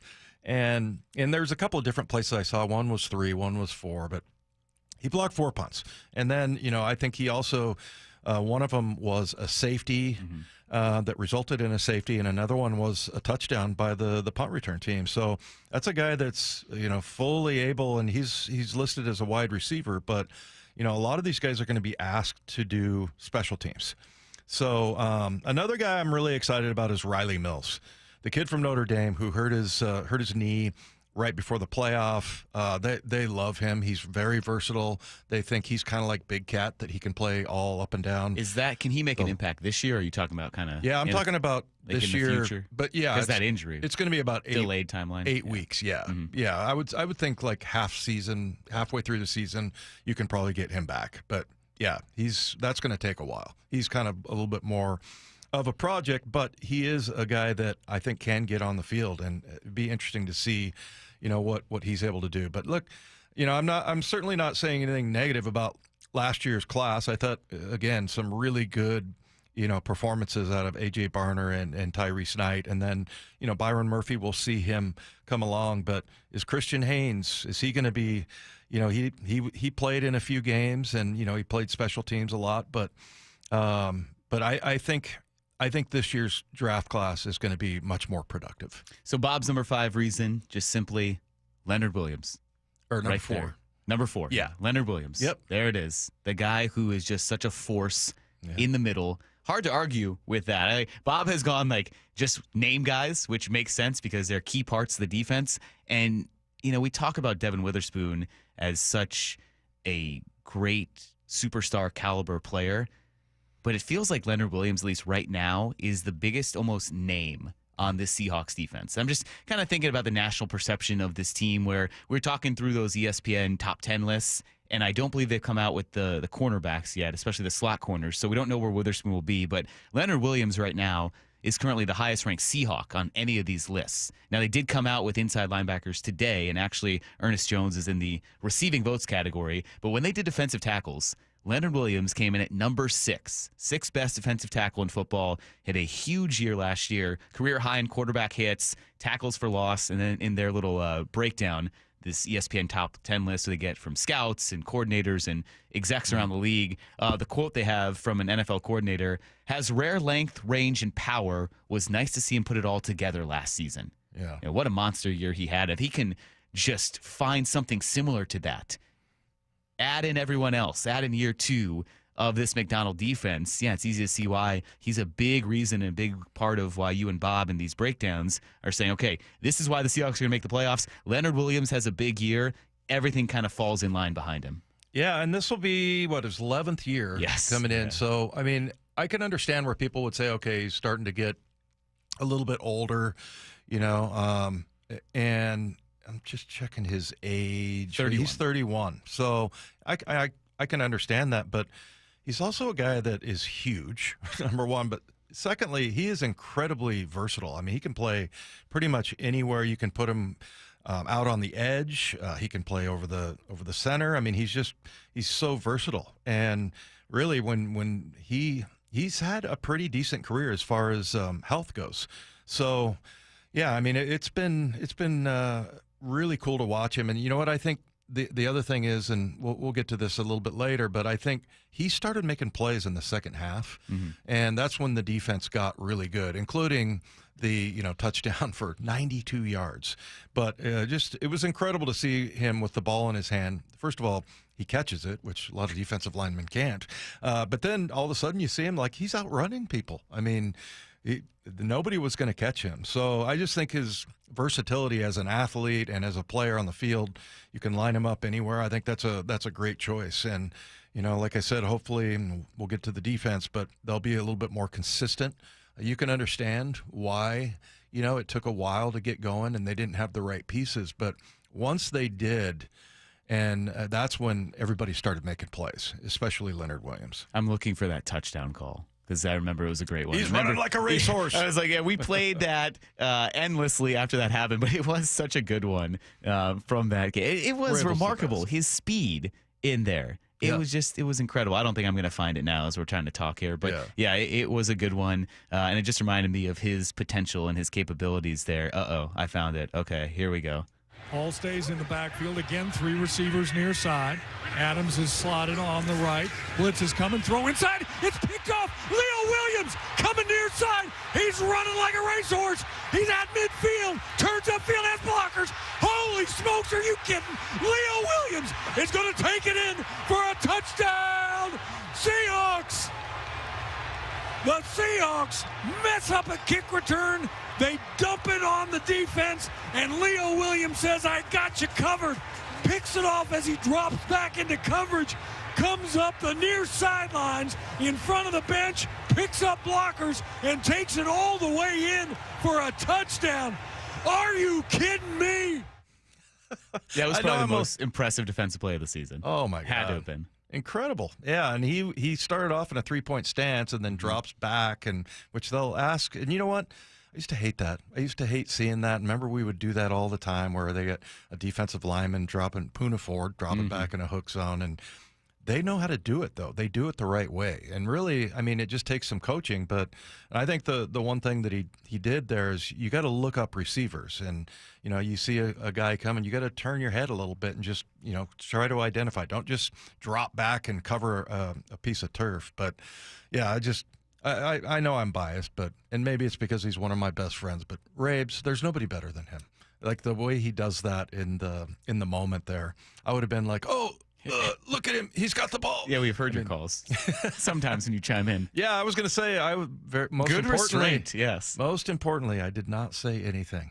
So anyway, yeah, that was a great example, and what a versatile player. I mean, anybody that can do that, and I know it's just one play, but. Most defensive linemen, you think, that guy can't run 92 yards. Yeah, and outrun people. So, yeah, but he's just I think he's still, he still seems very young. You look at him physically, he's able to get it done. And he's played, like I said, in a lot of games, for a defensive tackle out of his, he's started 149 games, but, there's only been a couple of seasons where, he's maybe missed 3-4 games. Well, and I was going to say, just when we were out there at minicamp, just about a month ago, you can tell the different impact he makes when he's hitting those blocking sleds that they have up there, when he's running through drills, the quickness, it's the louder. power. It is louder, and that sled moves back a little bit further. I was watching some of the younger guys go through, then Leonard Williams would step up, and DeMarcus Lawrence as well. But those two guys, and especially Williams, that thing moved, and it did reverberate a little bit louder than when everyone else did. So Williams is just very impressive. And again, this is all part of our countdown Dave and Bob filmed 5 reasons why the Seahawks will make the playoffs in this upcoming 2025 season. So if you want to go watch those, they're up on our YouTube channel. Search for Seattle Sports, then go look for Wyman and Bob. You can see reason number 5 and reason number 4. You can count down what's next. We'll do number 3 tomorrow. That video will be up. We'll talk about it as well. So if you want to see any of that, conversations we've had, our interviews that we have, all those are up on our YouTube page at Seattle Sports on our YouTube channel. So we're talking about training camp, Dave, and training camp might get, well, not messy, but it's going to get down into the weeds of contracts and discussions about the future because there have been some complications for the Seahawks, especially when it comes to handing out extensions to key members of their 2022 rookie class. We'll get into that and a couple more things we're going to be looking out for when training camp begins next week. It's coming up next here on Wyman and Bob on Seattle Sports and the Seattle Sports app. The All-Star Fantastic Four. It's now the Mariners' Fantastic Five. Welcome to Randyland. As Randy El Rosarena joins Andres, Brian, Julio, and Cal. Holy smokes. In the 2025 Midsummer Classic. Today at 5 from Truist Park in Atlanta. On the home of the Mariners. Seattle Sports on 710 and the Seattle Sports app. Hey, it's Dave Wyman for Swedish Cyberknife, and we had Andy Ryder. He's the mayor of Lacey and also a Swedish Cyberknife patient. We had him and Dr. Landis from Swedish Cyberknife in studio a little while ago, and a couple of things that really stood out about Swedish Cyberknife treatment. Number one, it only takes 5 sessions. Andy was able to complete treatment in 1 week, Monday through Friday, while continuing to work full-time, and each treatment session lasts less than an hour. So he was able to remain comfortable during treatment, didn't disrupt his weekly routine, and then he could wear street clothes in, didn't experience many side effects other than just being a little bit tired. But you compare that with other treatment methods where you have to have surgery or you have to have a catheter. I mean, it is night and day with Swedish Cyberknife. Also, it was really cool to see the relationship between Andy and Dr. Landis. Andy holds him in such high regard, and rightfully so. Dr. Landis is a multiple-time recipient of the Seattle Top Doctor Award. We talk about building a sports team and trying to find stars and superstars. Swedish Cyberknife truly has that. It's an all-pro roster of doctors and world-renowned experts in their field, just like Dr. Landis. So Swedish Cyberknife, they treat patients from all over the state, and you don't need a physician's referral. You can reach out to them directly. So if you've been diagnosed with prostate cancer, go to swedish.org/cyberknifeprostate. Treat prostate cancer with Swedish Cyberknife. When it comes to the security of your business, doubts can creep in about who you're trusting to protect it. Are they a reliable service? How will I know if something happens? Are they keeping everyone safe? At Bay Alarm, we got you. For nearly 80 years, we've been putting our customers' minds at ease with our advanced technology and personalized support. Feeling insecure about your current security service? Visit bayalarm.com today to talk to a local security expert. Hey. Cool cars, cool people, good times. The Good Guys 37th Griot's Garage Pacific Northwest Nationals presented by Wicked Fabrication. All this weekend at the Washington State Fair Events Center. Over 2,500 classics. An earth-shaking Nitro Thunderfest. Tire-smoking burnout competition. And don't miss Good Guys Friday night vintage drags at Pacific Raceways in Kent. All this weekend at the Washington State Fair Events Center in Puyallup. Details at good-guys.com. All she had to do was just give me that wing. Dust off your cowboy boots and grab your hats because Neil McCoy is coming to the event center at Silver Reef Casino Resort on Saturday, July 26th. Tickets are available now at silverreefcasino.com, starting at just $50. Mark your calendars and get ready for a boot-stomping good time at Silver Reef Casino Resort. Get your tickets now at silverreefcasino.com. Silver Reef Casino Resort off I-5, exit 260. Why'd I go to the doctor? One day at the firehouse, I was so lightheaded I could barely stand. Even my crew noticed. Getting checked out was the right call. Turns out I have atrial fibrillation, which increases the risk of stroke about 5 times. Symptoms like irregular heartbeat, heart racing, chest pain, shortness of breath, fatigue, or lightheadedness can come and go. But if it's AFib, the risk of stroke remains. If you have symptoms, contact a doctor. I'm so glad I did. Visit NoTimeToWait.com, sponsored by Bristol-Myers Squibb and Pfizer. This is the story of the one. As a safety manager at a manufacturing plant, he does everything he can to keep his coworkers safe. From finding ways to reduce risks to keeping safety supplies in stock. And for that, he relies on Grainger. Grainger offers a broad range of quality products and next-day delivery, so he can always play it safe. Call 1-800-GRAINGER, click Grainger.com, or just stop by. Grainger, for the ones who get it done. The home of the Mariners. One hopper snared at short. Not a quick hop by J.P. Crawford. That guy's a magician over there at shortstop. Seattle Sports. Download the Seattle Sports app. Crawl space and attics are not places you want to spend much time, but many homes in our area can have serious issues behind the hatches. Hi, it's the owner of Crawl Pros, Richard Herron. For years, you've heard us talking about how we go where you don't want to. With our free corner-to-corner inspection to keep your crawl space and attic well insulated and free of mold and water. You've also heard about the pest control division of our company to keep your home bug and critter free. I'm excited to tell you about our newest division, Plumber Pros. Plumber Pros takes the same customer-first approach to plumbing that we do with our crawl space, attic, and pest control work. We've handpicked skilled plumbers that I know you'll feel comfortable inviting into your home. So next time you run into plumbing issues, from leaky faucets and clogged drains to full home repipes and sub pump installations, call Crawl Pros and we'll get our plumbing division, Plumber Pros, out to get it resolved. For anything related to your crawl space, attic, pest control, or plumbing, call Crawl Pros or visit us at crawlpros.com. Swing and a miss. Strike 3. Then a strikeout number 7 for Brian Wu. Home. Home is where you get to cook things up just the way you like. Swing and a miss. Where you're never afraid to get in the kitchen. He got him a huge strikeout from Logan Gilbert. His 7th tonight. Where you serve, carve, put some extra mustard on it. There's the fist pump by Luis Castillo. Strikeout number 10 on the night. And get a little spicy. Set a heater at 100. Back-to-back strikeouts for Andres Munoz. Now you're cooking with gas. Mariners baseball at T-Mobile Park. Welcome home. The Mariners return from the All-Star break at the end of the week with an AL West showdown against the Astros. Don't miss your chance to catch Cal and the crew square off against their division rivals Friday through Sunday at T-Mobile Park. Then it's 3 straight Mariners value games versus the Brewers, July 21st to 23rd. Get your tickets at mariners.com. This hour of Wyman and Bob is brought to you by K2 Vision. Wyman and Bob. From the Quantum Fiber Studio. Weekdays 2 to 7. On Seattle Sports and 97.3 FM HD2. We've been talking about it, Dave. Seahawks training camp begins next week, a week from tomorrow. First practice of training camp. We'll all be out there for the first practice and then the next few weeks until the preseason begins after that. But with the start of training camp comes a lot of movement. It's been a flurry of contract extensions over these last couple days.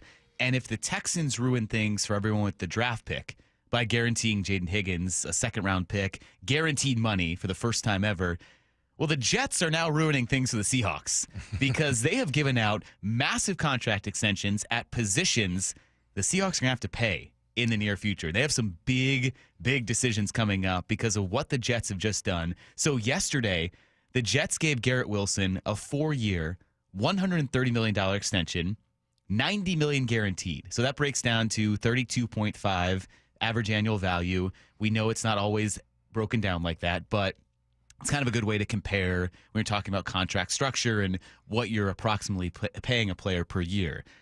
So if the Seahawks didn't want to pay DK Metcalf in that $30 million range, what happens at the end of this season when JSN, after his 3rd year, you can start to negotiate an extension, sees this number that Garrett Wilson just got? Yeah, the one thing about it, first of all, Mike, I would say is that we always go through the sticker shock, right? Yeah. That's where we're headed. we're headed to $30 million for receivers, for really good receiver. And if you look at Garrett Wilson, I mean, there is nothing that says you shouldn't pay him. No question. I mean, you look at 1,000-yard seasons all 3 years.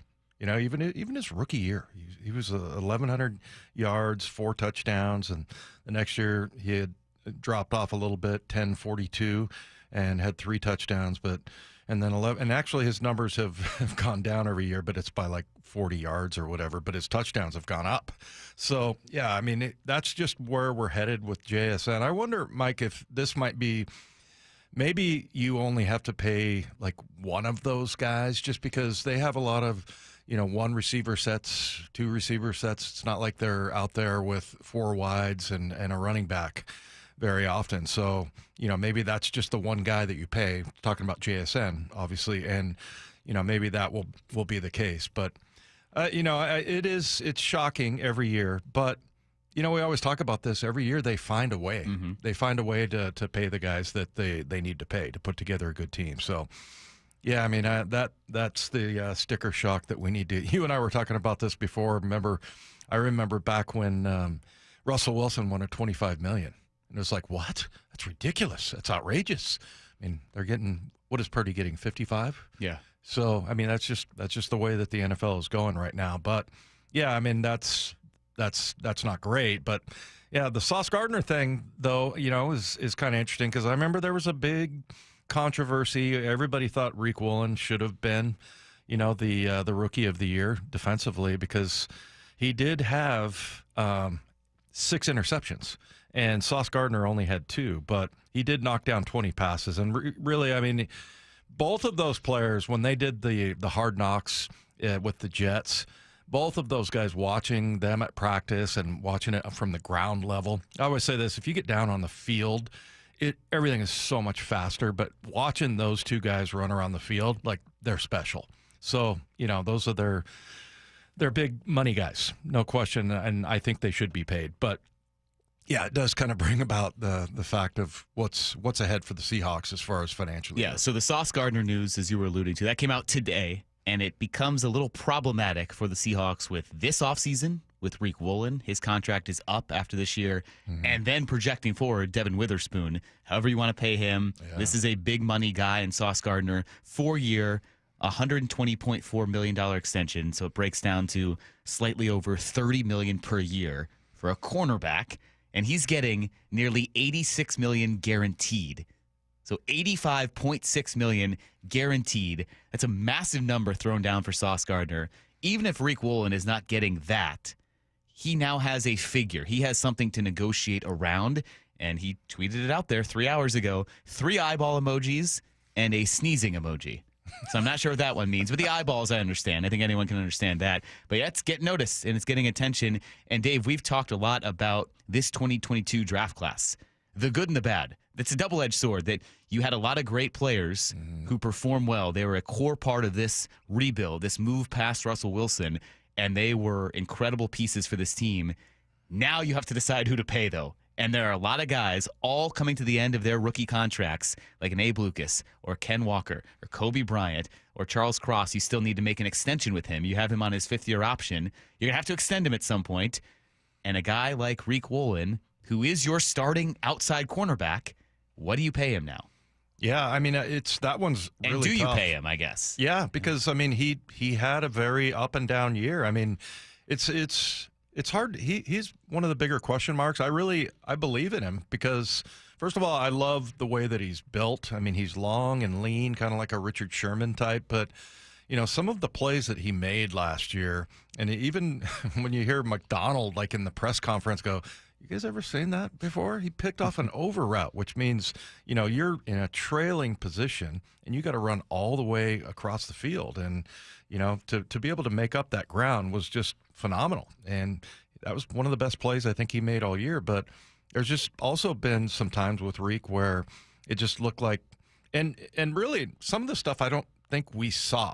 Like when he got benched the first part of that Arizona game last year, there might have been something going on at practice, or it might have been something that, had happened in the game before where, because you get you get called out. They're looking at every single play, and it's like if you're on the backside and you're jogging, or as I used to call it, yogging, I can't stand that. And Mike McDonald is very intolerant of that kind of stuff, and also just being focused and dialed in and everything. And I think, look, we all know that Rick Woolen can do it. It's just a matter of, is he going to be a consistent player that's just, on top of every single play? That's just the way it has to be in the NFL. So, yeah, I mean, that'll be, I think, the interesting part to see, what kind of year. This is a big year for him. Really is. So I think is going to be, maybe one of the, I don't want to say fun, but like it'll be interesting. That'll be one of the more interesting players this year watching, because this defense has clearly come together in the second half, especially. And, everybody has to be just on it every single play of every game. So is Rick Woolen going to be that guy? And that's really up to him.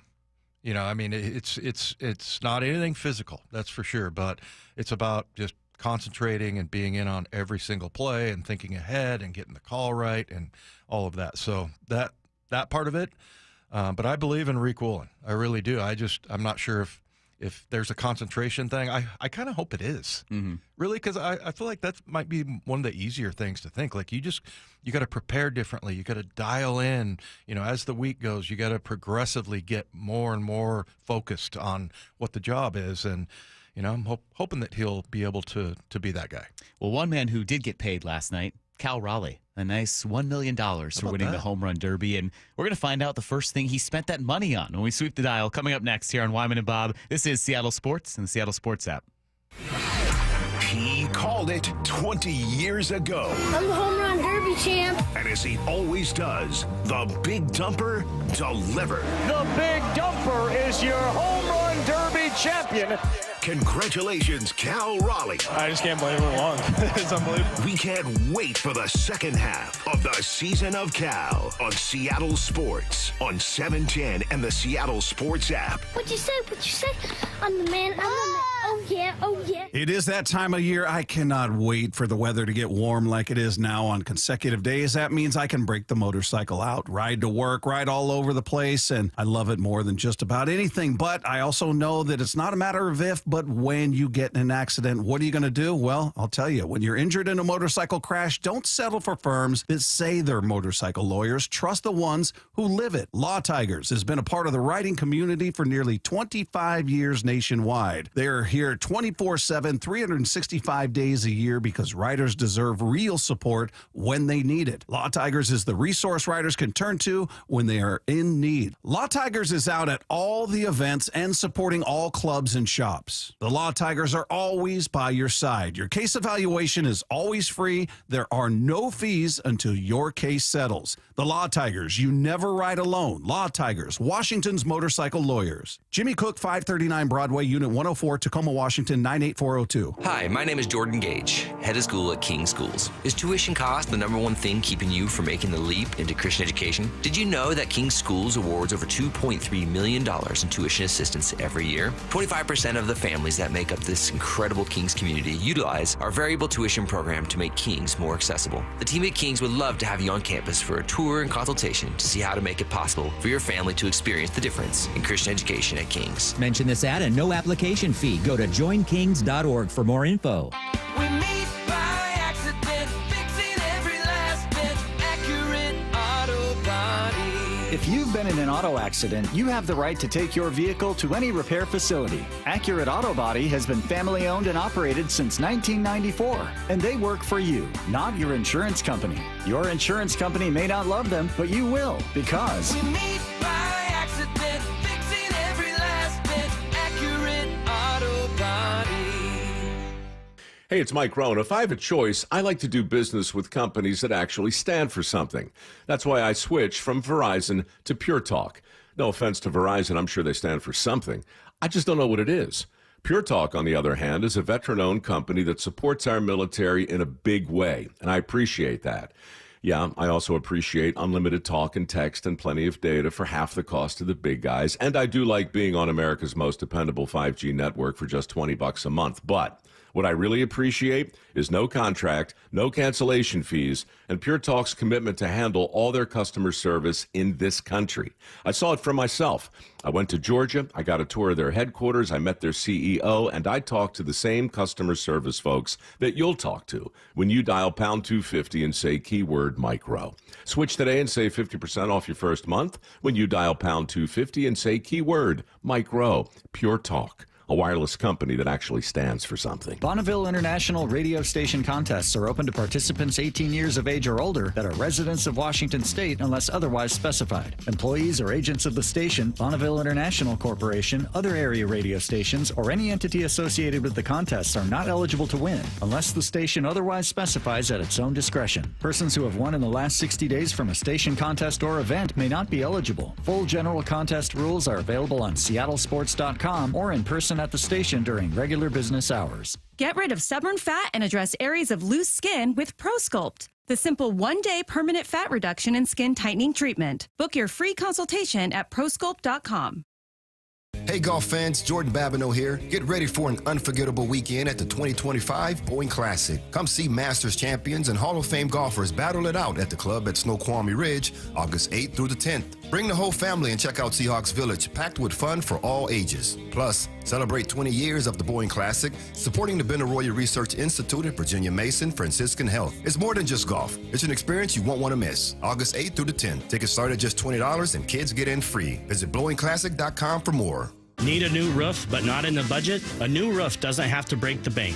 Justin Shirley, CEO of State Roofing and Exteriors here. Right now, State Roofing and Exteriors is offering 0 down, 0 payments, and 0 interest for up to 24 months. That's 2 years with no payments while getting the protection your home deserves. But this offer won't last forever. Call 866-ROOF-ROOF or visit stateroofing.com today to get on our summer schedule now. State Roofing and Exteriors, held to a higher standard since 1968. This might be the most surprising statistic I've shared in decades of doing local news. More than 75% of commuters will be involved in a car accident at some point. JP Pendergast of Pendergast Law with more. What makes it more surprising? The average person will be involved in 3 to 4 collisions in their lifetime. With accidents unbelievably prevalent, what are some safety tips if it happens to you? Safety first. Secondary collisions are not uncommon while awaiting help. Turn on those hazards and remain in a safe place. If a bystander witnessed the accident, capture their information and encourage them to remain at the scene. Seek medical attention immediately if needed, as delaying can be a costly mistake. Lastly, remember that statements made to police and insurance adjusters can affect your case. Collisions are more common than we'd like to think. If you find yourself in one, follow these helpful tips and then call my friends at Pendergast Law. If you or a loved one's injured in a car accident, call Pendergast Law. We can help. PendergastLaw.com. Scanning the airwaves for the most interesting and entertaining stories of the day. Sweeping the dial. Every afternoon at 4:45 with Wyman and Bob. Presented by Silver Reef Casino Resort.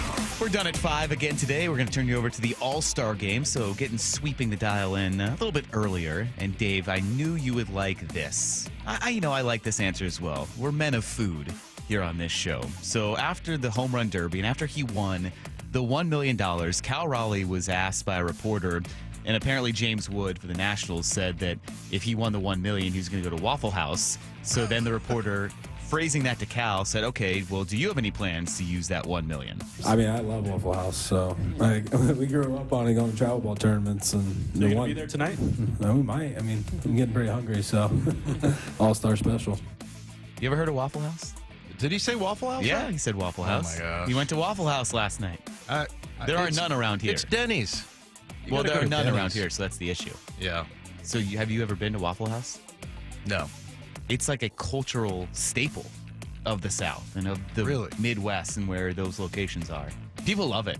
My travel like the spot to the southern part, southeastern part of this country is very seldom. Very seldom. Waffle House is a big deal, though. It's a big deal. I just remember Denny's. So you're a Denny's man. Growing up with Denny's and the Grand Slam. I mean, back in the day, it used to be like $1.99 or something. 2 eggs, hash browns, 3 pieces of bacon. That's what I'm looking for. I don't know if this is accurate in the quick 30-second search I just did, but it looks like the closest Waffle House location to the state of Washington is in Longmont, Colorado. So nowhere close. No, it no would take a chance. little bit. 925 miles away if you really need a Waffle House fix. I just always remember the line from Fargo. We go to Pancake's house. Remember? No. they're in the car, and You've never seen Fargo? No. Isn't that what he says, Matt? Yes. I knew I would get Classic. the look of disapproval, so I turned towards Matt. Well, you were right. Yes. Okay, good. So, yeah, that's what Cal Raleigh did. I would like to think that's the very first thing he spent his $1 million on. Waffle House. Good meal. Sweeping the dial. Dave, we've talked a lot about contracts, and we're going to talk a little bit more about contracts because two other NFL players around the league, and certainly they're seeing their counterparts get new deals, are pretty frustrated, including Commanders superstar wide receiver Terry McLaurin. He's in the final year of a 3-year, $68 million deal that he signed after 2022. So that seems pretty quaint by now. That seems like a bargain. Yeah. You can understand why he wants a new contract, and he's not too pleased with the lack of contract talks from the Commanders. Yeah, I've been pretty frustrated, I'm not going to lie.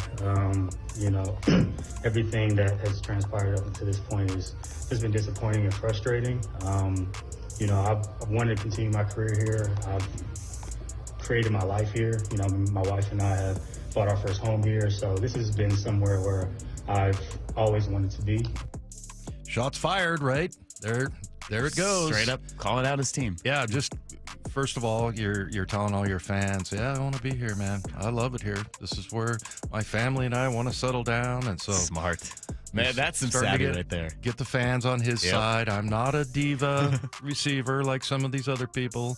Not asking for anything unreasonable. That's what I heard there anyway. Right.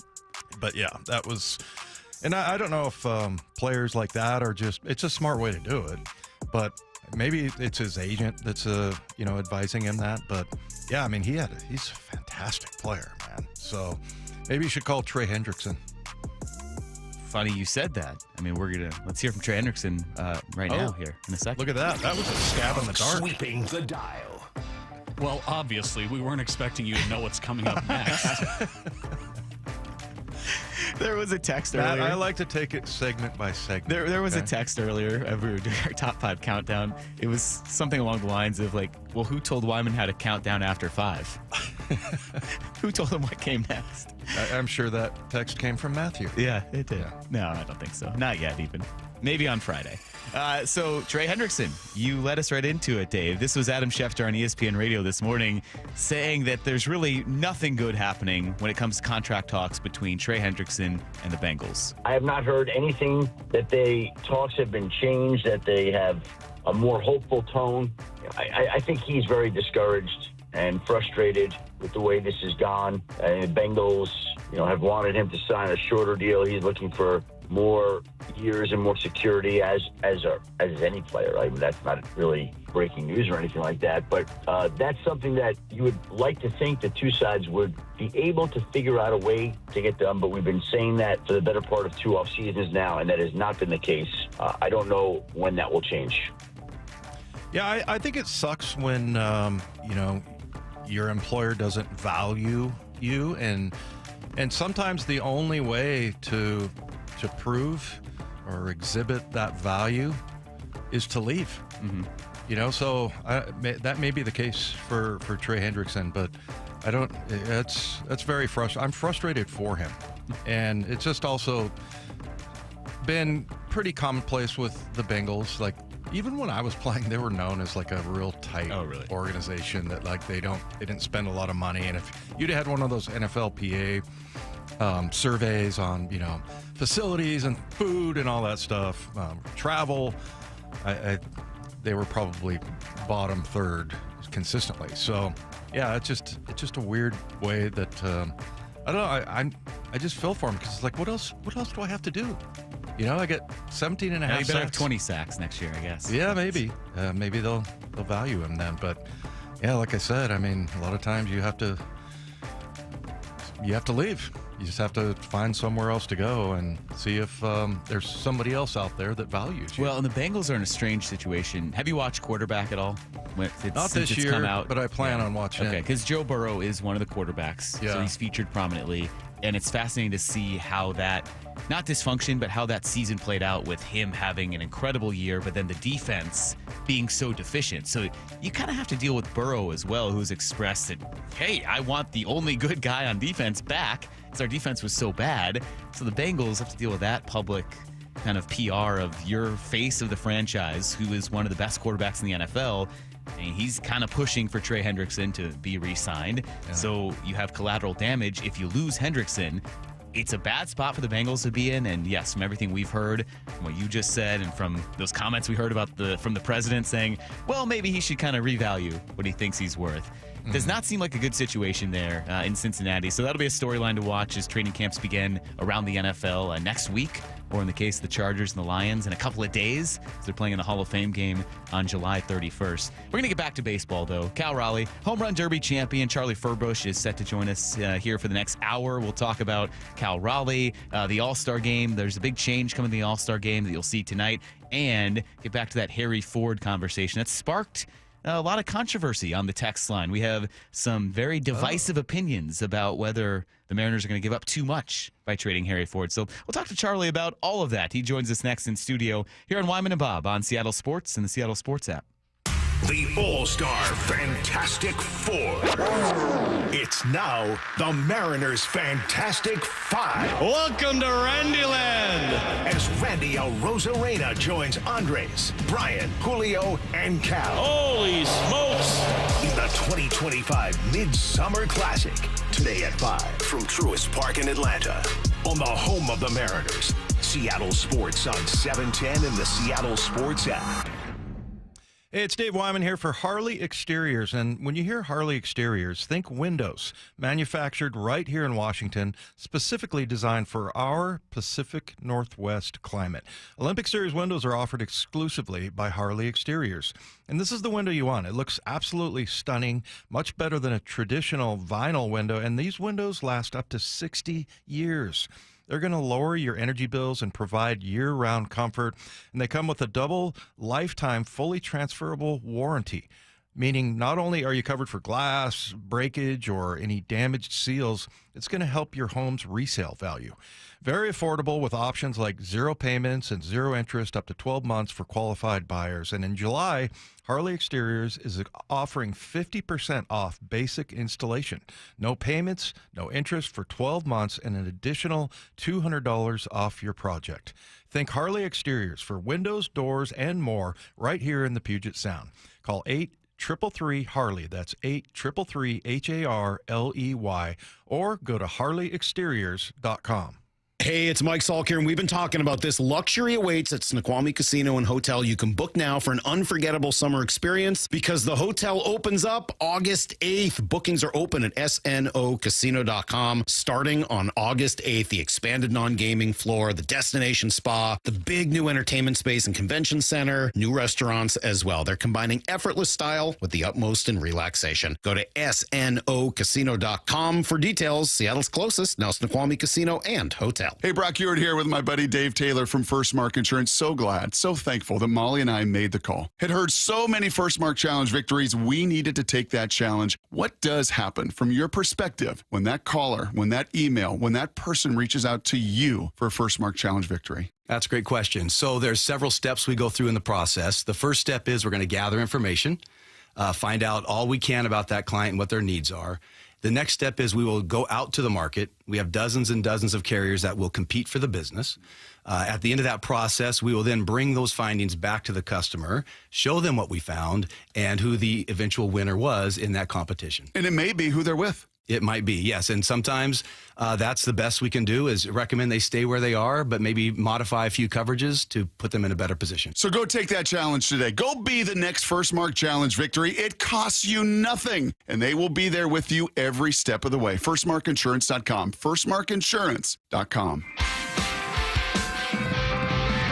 1-877 Cars for Kids. KARS Cars for Kids. 1-877 Cars for Kids.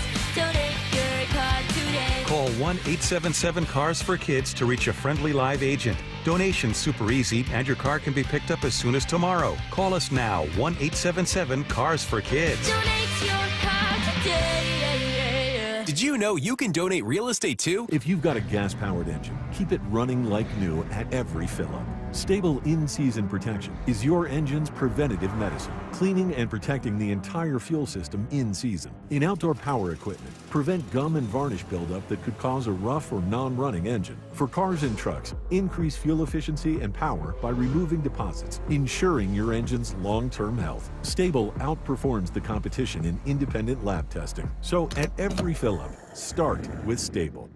With Progressive's Home Quote Explorer, you can easily find the right home insurance for you, even if it's not with Progressive. But if you don't choose us, then sure, okay, it's not going to work out. We're not going to cry about it or stay awake wondering what our future together would have looked like. We can't get emotionally invested, even if it sounds like we are.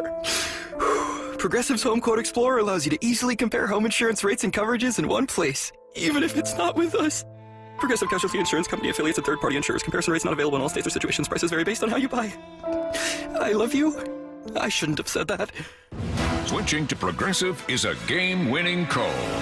And that reminds us of other game-winning calls in the history of sports. So it was the fourth quarter and we're down by 5. Sweat pouring down my face. Suddenly it hit me. If only I could wrap part of the towel around my forehead. And that's how I became the first basketball player to wear a headband. Okay, not really a game-winning call, but it was a good call. You can make one too. Switch to Progressive and you could save hundreds. Progressive Casualty Insurance Company and affiliates, not available in all states. Whether you're building a single roof or a successful roofing business, roofing contractors like you need the right tools for the job, and software is no exception. Service Titan is on a mission to be the most powerful software platform for the trades, with purpose-built technology proven to maximize revenue, streamline operations, and deliver 5-star customer experiences. We are taking roofing companies like yours to the next level and beyond. Service Titan. We are built for this. See what we can do for roofers at servicetitan.com. This is Seattle Sports. Streaming through the Seattle Sports app. KIRO AM Seattle. KIRO FM HD2 Tacoma. Home of the Seahawks, Mariners, and everything Seattle sports. Seattle Sports Snapshot. Well, the All-Star Game begins later tonight. We'll turn you over to All-Star Game coverage beginning at 5 o'clock right here on Seattle Sports. The Home Run Derby champion, Cal Raleigh, will bat cleanup for the American League. Tarek Skubal starts the AL. Paul Skeens for the National League. Seahawks rookies report today. Training camp begins next week. Now, Nick Emanwori and Elijah Arroyo are among 30 second-round picks who have yet to sign contracts. And 2 big contracts handed out today. Chiefs and guard Trey Smith agreed to a 4-year, $94 million deal, and the Jets have signed cornerback Sauce Gardner 4 years, $120.4 million. Snapshot, brought to you by Miller Lite. When it's game time, it's Miller time. This hour is serviced by the Lee Johnson Auto family. From the Quantum Fiber Studio, this is Wyman and Bob. On Seattle Sports. Streaming live on the Seattle Sports app and at seattlesports.com. Now, here are your hosts, Dave Wyman and Bob Stelton. Well, how about this? Get too excited, Dave. I know. I can see the beaming joy on your face. He's not solid smiling contributor yet. I want him to every be more time. excited. You know what you can get? Always going to give you a professional at bat. Not once, but twice this week. Back-to-back days of Charlie Furbush in studio here. What a treat. What an honor. Welcome back, Charlie. It's been so long since you were here. It's a treat and an honor for me. Yes. You know what I mean? So I as much it. as it is for you. When Kyle calls you, does he just do this? Just That's right. out That's the what left it's arm? evolved to, you know? The lefty? Yeah. Just, okay, bring in the lefty here. Yeah. Lanky lefty. We need him. Well, and we had to have you back on because right before we got off air yesterday, some people here, Wyman, wasn't working, so I was golfing. You came in. Yeah, he was enjoying golfing. myself. So Charlie Much came better in. than being on the show. And I don't blame you. Look how beautiful it looks outside. So I hope everyone who's listening outside is enjoying their day. But Charlie came in. We had a great 3 hours of baseball discussion. And right at the end, he was like, I just want Cal Raleigh to win it. Because we were talking about, hey, what do you want to see in the home run derby? And I kind of thought it'd be cool to see Cal Raleigh bat from both sides of the plate. And Charlie was like, no, I want to see him win it. I don't care if he bats on the left side, the right side. I just want to see him win. So now that Cal won, we're like, hey, we got to have Charlie back on here. So look at that. Lo and behold, your prediction came true. Amazing, obviously. I predicted the winner. It's always nice. But what a treat that was for everyone here in the Pacific Northwest. I mean, Cal Raleigh just dropping bombs, and what a peculiar way to advance in that first round. I mean, just an incredible performance. And like I was just saying all day today, it really continues to put Seattle Mariners on the national map. I love it. That was exactly my thought, too. And, look, there was a shot where there was like maybe 30 or 40 Mariner fans, but like they were going crazy. Man. Yeah. And I was like, hey, I mean, we're trying to, advance this whole idea for Cal Raleigh to being the MVP and all that. I'm thinking it did a lot of good, man. Is that what your first thought was too? Yeah, I think that, when you look at the full season, you look at the home run derby performance, and I fully anticipate Cal to continue doing what he's doing. It's gonna, if it comes down to him and Judge the end of the year, I think there would be a voter or two swayed by this home run performance in the derby. So Judge didn't do it. Cal did it and won it. Is that a difference maker? Maybe not, but I think it could sway some people being like, all right, not only, did he do things that a catcher's never done before, wins the home run derby, who knows what's going to happen tonight, wins the All-Star Game MVP type thing. I mean, it's just like a storybook season, so we'll just see what happens. Well, it seems like Cal Raleigh is just the everyman. Right, he's the guy. He's the man of the people. As you were mentioning, Dave, his demeanor and the way he just goes about it. That's cool. And here's my family. I'm going to do it with them. Teammates love him. There's no pretension. He's just there. He's a man of the people. And then he described going to Waffle House afterwards. Dave has never been to Waffle House. I know you have, right? Man, he spent his college years in the South. You've been to Waffle House. Tell Dave Wyman about Waffle House. I'm a Denny's guy. So West Coast. That's a fair comp, I would say. I think I've also spent a few late nights in Denny's. I would say the food for me is better at Waffle House than Denny's. The environment, the experience may be a little, I don't know, they're both pretty similar, especially when you get there late at night. I remember going to a Florida State football game and against Miami, big time. It was back in, I want to say, 2009. It was a Monday night game. I remember being there. One of those Labor Day. Remember that Labor Day? Yeah, big game. kickoff to the season. Yeah. I'm glad you remember that. Yeah, of course. I was there, tomahawk chalking and whatever it is, in the stands. And, we end up at Waffle House afterwards, and that was probably my second or third time going. And it was, what a treat. I mean, it honestly, it just feels like when you're in Waffle House, you're meant to be there. You're like, okay, this is where the night should end. Well, I was going to say, what percentage of people in there are drunk? I mean, it's got to be high 90s. Or poor college kids, broke college kids and drunk. Yeah, I would say 95. I mean, assuming the workers are, throwing a little flask in the back. You know what I mean? Hopefully they're sober. Well, I'll tell you what, because this is a safe space and Bob's not here, we can talk fantasy football. So there was a great punishment that came out. Like someone lost their league, and it's the best Waffle House story that I've heard that we can tell on air. Is that people think of all these unique fantasy football punishments. So what this league did for the guy that came in dead last, he had to spend 24 hours in a Waffle House. And now for every big waffle he ate, he could knock that down by an hour. So I think it only ended up being like 16 or 15 hours. But can you imagine that? You have to sit in this one booth for 24 hours in a Waffle House. That's a fair punishment. That is, that's interesting. Instead of like having money for the winners, you've got punishment for the losers. 24 hours, man. Whew. Dave's in a league. You can ponder that with your group there. Yeah, I don't think that's happening. No? Okay. Yeah, maybe when I was in my teens and 20s or whatever, but not now. But yeah, I mean, you would never finish last in fantasy football, obviously. Well, thank you, Charlie. I appreciate that. I've been on some pretty bad teams, but yeah, I mean that you expect that from him, right? I mean, you expect that's exactly the kind of thing. Like Cal, it was kind of funny when he had that big medallion on. I remember when he signed his contract, the big contract at the beginning of the year.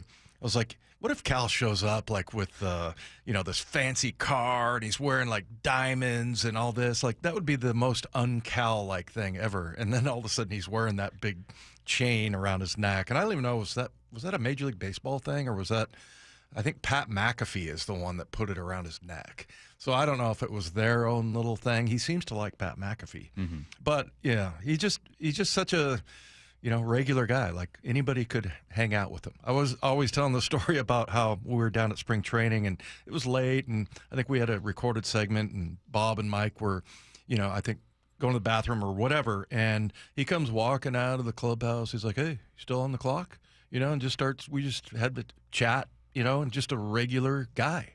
And that's where I think a lot of people could identify with that. Like you said, Mike, every man, basically. So. Well, and it was cool. So this is not related to the home run derby, but yesterday morning before the derby, Jeff Passan dropped this massive article about Cal Raleigh. So highly recommend reading that for everyone after you're done listening to our show, or just any baseball fan. But he kind of outlined everything that he does. And we know a lot of it, everything that he has to do to prep for a game and to get ready to hit and to catch and to prep this entire pitching staff.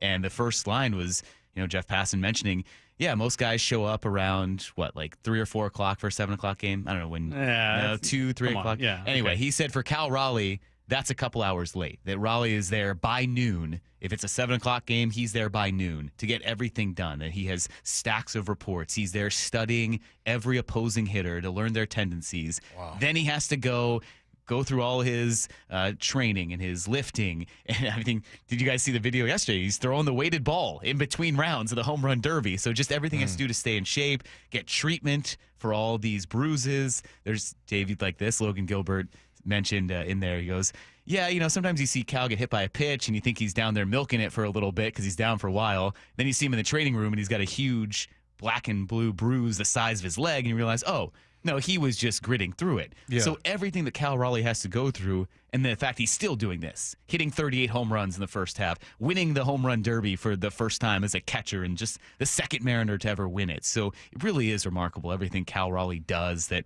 I think even behind the scenes, a lot of people might not see. He's truly incredible. It reminds me, the Mariners have a great golf tournament that is for cystic fibrosis, and I saw you on the commercial the other. Did you? They ran out nice. on the route. Yeah. Okay. There's so Charles Furbush. Yeah. How'd the stroke look? Was he hitting a? Oh no, he was like warming up or whatever. Okay. Yeah, that's right. I didn't see him actually golf. No. Anyway. That's fine. Anyways, no. After the tournament was over, beforehand, sometimes we get players to participate, and this year, Cal and Brian Wu participated along with Mitch Garver and Miles Mastrobuoni. But after the tournament, I got to spend probably about 10 minutes talking with Cal, Brian, and Manny Acta and Miles, just kind of about Seattle, about the Mariners, about the history of the tournament. And Cal was just super intrigued and interested to learn about the history of this tournament, and I felt like it was really a cool time to get to know Cal off the field. And what I have continued to learn is that he's so consistent in who he is. Mm-hmm. And that's what I think is going to allow him to be the most successful baseball player, is that no matter what's going on, obviously he's having a historic season this year, but every day he's the same Cal, right? He's unaffected by his performance, right? And I think there are a lot of players that, play well, and then they turn into a different guy because they're playing well, and then if it doesn't go well, they turn into a different guy when they're not playing well. I think Cal's the perfect example of just staying even keel and staying in the middle, and just having this really in-depth conversation, life, all types of things. It was just really revealing, and it showed me how great of a guy he is off the field, and that just goes so far when it comes to building trust with your teammates, and a guy like that is just incredible. Yeah, I have yet to hear him say anything that was even remotely out of character of what we know him to be, because, yeah, he just, like you said, he's so steady. And I always listen for the things. I think being a professional athlete, some of the hardest things that you have to overcome is what's going on in your brain, right? And, you get knees blown out and stuff like that, but still, I think that's what gets people the most. And remember, there was this big controversy after, well, it wasn't that big, but after he took the practice round before, and then he goes out and goes 0 for 4 that night, or I think he struck out actually 4 times. And then later on we heard about it, and somebody asked him about it, and he goes, he didn't, and they didn't bring it up, but he did. He's like, well, I'm not going to do it if I strike out 4 times the next day, and he was making a joke about it, but that's what you got to do in a situation like that. And then he gets back to what he does. But yeah, that to me is always the thing I worry about. We're just talking about a player who's just tremendously talented, Reek Woolen. and that sometimes that like he needs to get that part down, I think, a little bit. He's very gifted athletically and everything, but, sometimes what I think athletes, you fight what's going on in your brain sometimes. All the time. Yeah. I would say, from my playing days and other guys that I've played with, a lot of times it's seemingly we are our own worst enemy, and we don't know it, right? We're on our own way, and it's always comes from a good place, right? It comes from a place where you want to succeed, you want to help the team win, and you care so much. And when your performance isn't matching up with, your effort and all the things you're doing, it can really eat at your mind and go, okay, you start questioning everything, you start doubting everything, and it can go south real quick. And I know from my times when I struggled, it was like, okay, it was a combination of trying too hard and wanting it too bad. And it's like some of these things, I can't control, but I have to realize that, my mind is going to be my biggest strength in being able to overcome any obstacles or, things that pop up in a game and adjustments you have to make. So the training you can do physically in the gym and everything, you can get stronger. It's awesome. But there really isn't that like simulation in the off season to mentally get stronger, right? Because a lot of times you have to get mentally stronger through these experiences and, getting knocked down a few times to go, okay, I can't do that anymore. You know what I mean? That was a bad decision. But, when you're training and you're practicing, it doesn't necessarily translate because you need the actual live experience to then learn from it. Because then okay, that's how I reacted in that situation.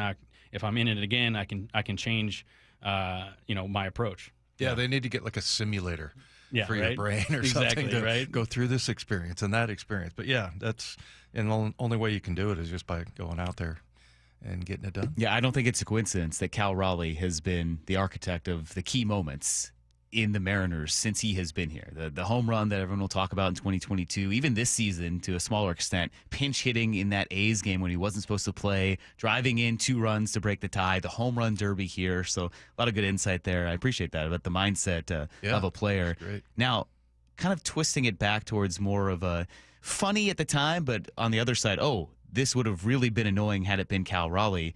There was some controversy that, Charlie, we talked about at the start of the show. We laugh about it now, like 0.96 inches. Oh, the Cal Raleigh advanced because of that. But had he lost, I think we're coming in today furious that you don't get to see him move on. And why didn't they have a swing off? So what did you think about that tiebreaker and just kind of the format of how the Derby played out?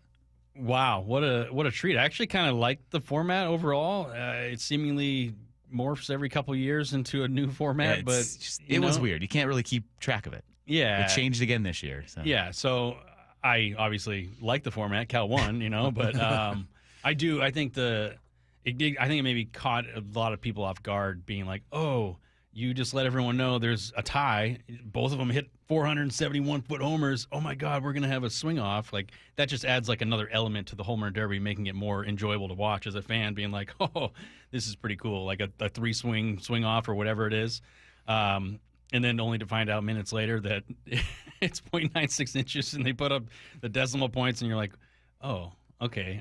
We didn't know that was part of the rules. You know, I think a swing off just is cooler. Obviously, you're right. We would have been super mad if it didn't work out in Cal's favor. But I'd say the new format change for the first round is a good thing, and obviously having Cal advance and hit 55 homers last night. Ooh, incredible. Now, Dave, you didn't mind the longest home run wins, right? Yeah, I was talking about like Mike Zunino and how like when he would hit one, it was like he should get 2 for that. But you like that idea, Charlie? Well, I think the idea of 425 feet, or you get an additional one in that 3-out round. Yeah. Well, then it would make sense then. Okay, just to challenge it, anything over 475, you get 2 outs, right? Like because that's even harder to pull off. Yeah. Obviously, you get O'Neal Cruz. He'd still be bad at hitting. 500-foot homers is just insane. Wasn't there a rumor that Zunino hit one out of the building in like batting practice or something, or there was something going on? Do you remember that? Does anybody hit one? I mean, I've seen some upper tank ones, but I don't know. Out of T-Mobile. Yeah, right? out of T-Mobile.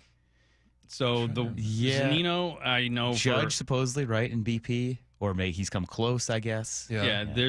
You go up in left field, and most of the time, well, if any time it's really going to happen, it's going to go down left field line. Right. Like that's like the fastest route. Yeah. So the time I remember in batting practice, I can't confirm if Zunino did this in a game. I don't think he did. but he hit one off like the top row, and there's like a back wall up there. Like he hit one off the back wall, and it was just like, oh my, that thing almost left the stadium. It was insane. Like I've never seen anything like it. And it's the same thing on the right side of the field. Someone hitting it up in the third deck. Yeah. I've only seen that happen a couple times too. I was there for an Otani one. I'll never forget that one because it was on 7-10 day. So we were all there. It was Nice. July 10th, 2021. And Otani was there batting left-handed. So had that been to the left field, that's out of the park. He hits this one up to like the middle portion of that upper deck in that third level where no one ever sits. You know, because it's a weekday game in July, I don't even so think no they opened opened the the seats. seats. Yeah, I didn't even know if anyone was up there in Is this like 2021. right center? No, like right dead field, right above field. the Hit It Here Yeah. Cafe. Okay. Yeah. Yeah. Yeah, I remember him. Well, Wait, it must have been 2022 because in July. Oh wait, maybe I'll have to look up 2021 or 2022. But I don't see, even remember if fans were back in the stadium at that point. You guys are sitting around talking about how awesome it was for these big long bombs. But and that that's makes why my that's point why I that- want to swing. No, that's why I want to swing more and see more of those home runs, not some measurement that you get the eighth decimal point and you had to go through all these calculations because it's a projection too. StatCast is projecting how far it goes. Now they have a lot of ways to measure it. Yeah. They have launch angle and they have their cameras and they do something that calculates in measurements far smarter than any of us will computate. But it's ultimately not someone going out to mark exactly where that ball lands. Yeah. So who knows for sure? That fine of a decimal point, and we played the clip. I'll play it for you again here, Charlie, that Brent Rooker, he rightfully was pretty salty about losing in that fashion. Yeah, that's interesting. I didn't. I know but we're both at 471 because that's obviously the number that they put up there. Maybe if they have it to the decimal point, they should display that during the Derby and not wait till everyone's done to bring up that information. That might be helpful.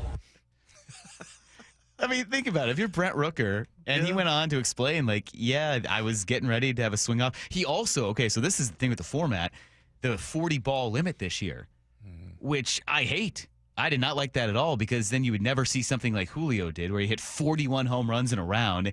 And yeah, it kept it kind of level where everyone was within a range of each other.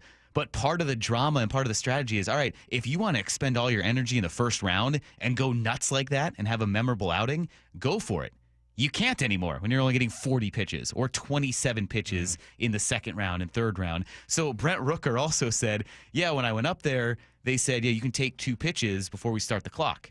So he did, and then they got down to the end, and he said, well, wait, I thought we had 40 balls. That was only 38.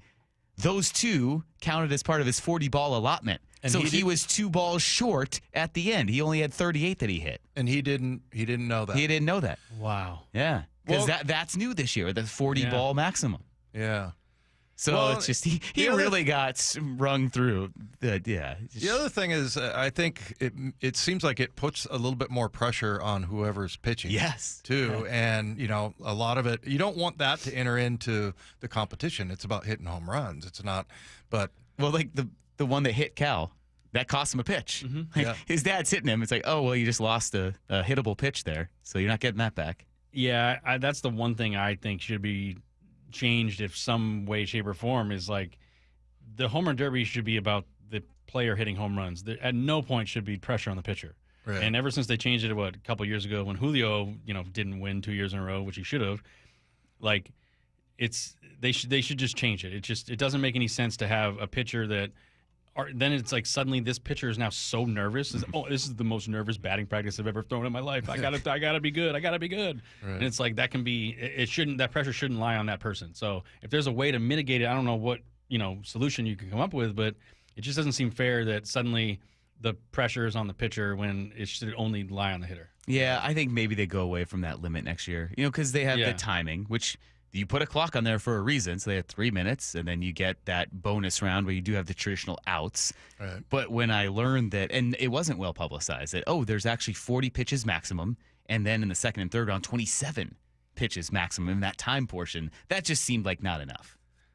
Yeah, Totally it's agree. funny. I mean, I saw a guy with a clipboard and that was advising the players out on the field, but I don't know. I was like, we all got the rules and everything, but how did they not get the player? I mean, I think that's kind of on them. Like the players it should be simple enough, and they should have been more I don't know, systematic about it, of making sure everybody gets the same information. Yeah, but all this doesn't really matter because Cal won the Derby, man. What are we talking about? Exactly. Man. As we get all the way back around to it, we can kind of laugh about it and take it in a lighthearted mood because ultimately Cal Raleigh won, and here was the moment where we found out that Junior Caminero was not going to make it, and Cal Raleigh was the Home Run Derby champion.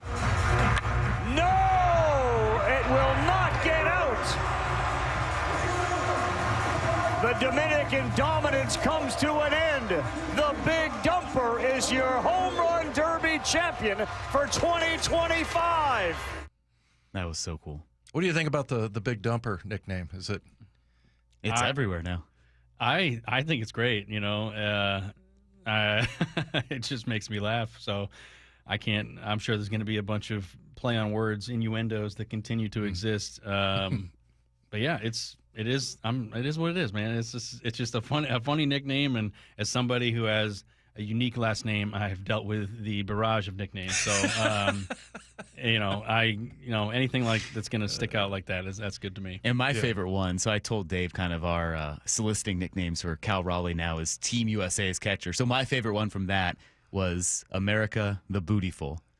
For Cal Raleigh. Isn't that great? The Team USA catcher in the World Baseball Classic. So, yeah, there's Cal. He is fully in the public scope now. He is America's dumper as the Home Run Derby champion, the catcher for the World Baseball Classic in 2026. But as we bring this back to the Mariners, we have to talk about a guy who might not be a Mariner in the short time span of about 2 weeks. We'll get into that. Coming up next, you got Mike Lefko, Charlie Furbush, Dave Wyman with you, all here on Seattle Sports and the Seattle Sports app.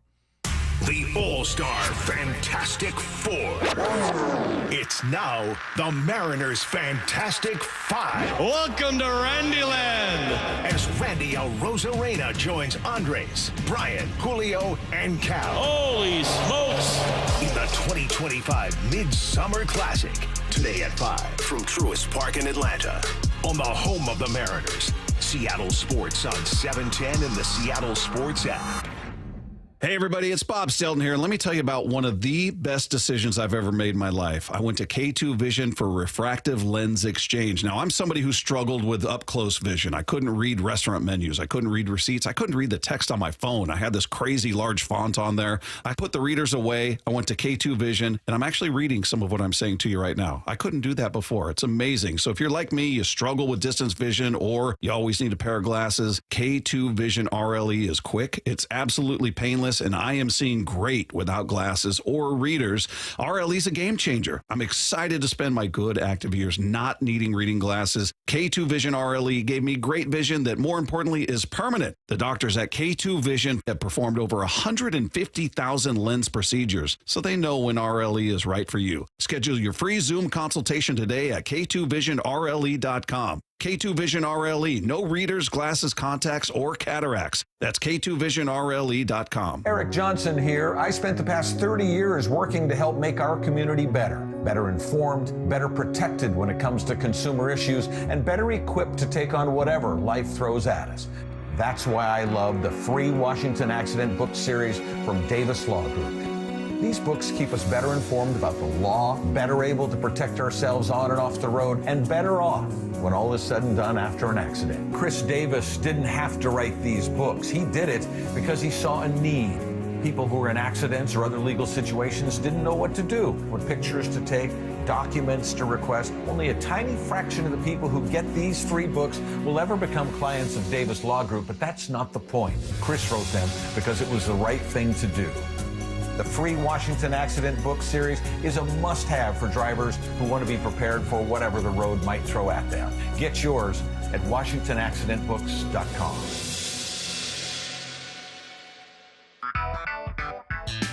Got neighbors? Big Trees can help. This is Nancy Penrose, owner of Big Trees in Snohomish. If you've been considering planting trees to add privacy, look no further than Big Trees. Privacy trees fill in empty spaces, help to define property lines, and add curb appeal. Learn more about Big Trees' big supply of privacy trees at bigtreesupply.com. Beauty, privacy, instantly. Big Trees. All right, Takis fans. Wendy's knows you love your Takis Fuego chips. So we thought, why not make a Takis Fuego meal with a Takis Fuego chicken sandwich with spicy chicken topped with crushed Takis Fuego chips and creamy corn spread. Plus, it comes with Fuego fries inspired by Takis and a bag of Takis Fuego chips. If we had any more heat, we might start an actual... I told him this would happen. For an intense new take on Takis chips, gotta be Wendy's. Limited time only at participating U.S. Wendy's. Includes 1 ounce Takis Fuego chips while supplies last. Takis and Fuego trademarks are used under license. This is the story of the one. As a lineman, he does whatever it takes to keep the power on in his community. And he wants a partner like Grainger who does the same. Grainger offers the professional-grade products he needs, from voltage detectors to harnesses to hard hats, plus fast, dependable delivery, so he can rise to every challenge. Call 1-800-GRAINGER, click Grainger.com, or just stop by. Grainger, for the ones who get it done. The home of the Mariners. It is gone! Cal Raleigh, 2-run home run! Hear every pitch on 710 and the Seattle Sports app. Well, this is pretty fun for me. Normally, Shannon O'Kelly and I are talking physical therapy, but today we are talking First Mark Insurance. You made the call to First Mark. You took the challenge. Why? Brock, I was looking for a local agency that I could align with similar values, and they've helped us here at IRG. They shop different plans. They find the best plan for you, the best price, the best coverage, great customer service, and great connectivity. Did they save you any money along the way? Absolutely, they saved us money. Obviously, here at IRG, I have several needs in the insurance industry, and they look at those needs A to Z, and they find out what kind of coverage you need, what is the best coverage, at what cost, and they're always looking to save money. And again, it's all about providing my company, IRG, great customer service. Well, Shannon and IRG, they took the challenge. Molly and I, we took the challenge. Are you confident that your business is getting the very best when it comes to your insurance needs? If not, take the First Mark Challenge today, and it's totally free. Just go to firstmarkinsurance.com, your teammate that goes to work for you. Firstmarkinsurance.com. Are you worried about economic conditions, tariffs, and inflation? Are you tired of trying to time the stock market? Maybe it's time to take a little risk off the table given current market volatility. For stability, there's no better option than Legacy Group's Northwest Fund, a fixed return of 9%. Hi, I'm Scott Rirucka, CEO of Legacy Group Capital in Bellevue. We've been running local real estate investment funds for over 18 years with zero investor losses, averaging double-digit returns since inception, and we also accept IRAs. Over 1,000 local investors have invested over $250 million in our Legacy family of funds. Feeling uneasy? Don't gamble your hard-earned money or risk your retirement. Legacy Group's Northwest Fund, returning 9%, has limited openings for new investors right now. Call 425-635-4700 or visit LegacyG.com. That's LegacyG.com. This is not investment advice. Legacy investments available to accredited investors only. Details at LegacyG.com. This hour is serviced by the Lee Johnson Auto family. From the Quantum Fiber Studio, you're listening to Wyman and Bob. Weekdays 2 to 7 on Seattle Sports and 97.3 FM HD2. All right, we got a couple more minutes until the All-Star game begins shortly after 5 o'clock, so we'll turn you over to that at 5 o'clock right here on Seattle Sports. But this seems pretty pertinent because I'm sitting here with two guys who have been traded. I've never been traded. I've never played a professional sport that would require a trade, but you've been traded, Charlie. Dave, you've been traded. So now we're talking about Harry Ford. And it kind of comes to the forefront now with the trade deadline coming up in a couple of weeks. The draft is passed, so all the attention that goes into that has now shifted back towards the trade deadline. And Charlie, we brought this up earlier. And of course, with anything, you're going to get completely polarizing opinions. Some people calling us idiots for saying Harry Ford need to be traded for just a rental. We got a few texts that said, Harry Ford for a rental like Josh Naylor? That's ludicrous. And then others saying, well, why are people just clinging on to prospects? Don't you want to do anything to win? So you can get 7 different opinions about this topic, but it feels like that Harry Ford's time is probably coming to an end with the Mariners. There was a report by Bob Nightengale that said he's one of the most talked about prospects that could be moved within these next few weeks. What do you think about Harry Ford, about his situation right now with the Mariners? We know who's in front of him, and then what could happen with him when it comes to the trade deadline. Yeah, Harry Ford is an interesting player, 21-year-old in AAA, doing a really good job at the end of the day, and would ideally set himself up to get that call up sooner than later. But you know, you got the big dumper in front of you, and the way that Harry Ford profiles and Like, he's an everyday player, so he's going to need everyday at-bats. And I think it would be just not the best situation to bring him up and have him be the backup guy, having limited at-bats based on matchups and whatnot. And as somebody that's getting playing time every day, if you were going to go down that route, then the at-bats that he has in the limited time he has become that much more like important for him. And then if he doesn't get it done, it can be very, diminishing. So I think looking at it from a holistic point and say, all right, well, maybe we didn't anticipate Cal having a historic season. Obviously, we locked him up, and we knew that, he's going to be the guy for at least the next couple of years.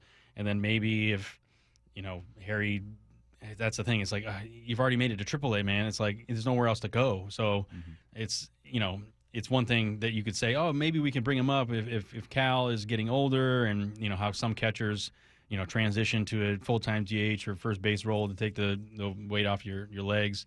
And maybe then you put Harry in as the everyday guy. But, I mean, you're talking years down the road. That's just not a scenario that makes sense. So when you look at it, and we've talked about this, months ago, like, he's the perfect guy to get rid of to get somebody at a big league ready, level. So, I'm sure the Mariners are just trying to find the right deal. It's like, I'm sure there's been a bunch of deals that go, okay, yeah, we could probably say yes to this, but, we're still trying to win this deal, right? I think that's the thing with the Mariners. Like, all right, if we're going to give up someone and we're only going to get a rental back, then that's kind of a tough swap in their mind, because they typically haven't operated that way in the past. So trying to go for just a rental and giving up such a highly regarded prospect is like, okay, is that where the best return on that I'm going to get, or do I go a different direction and, try and hold on to him or go get your plethora of shortstops and pick from one of those.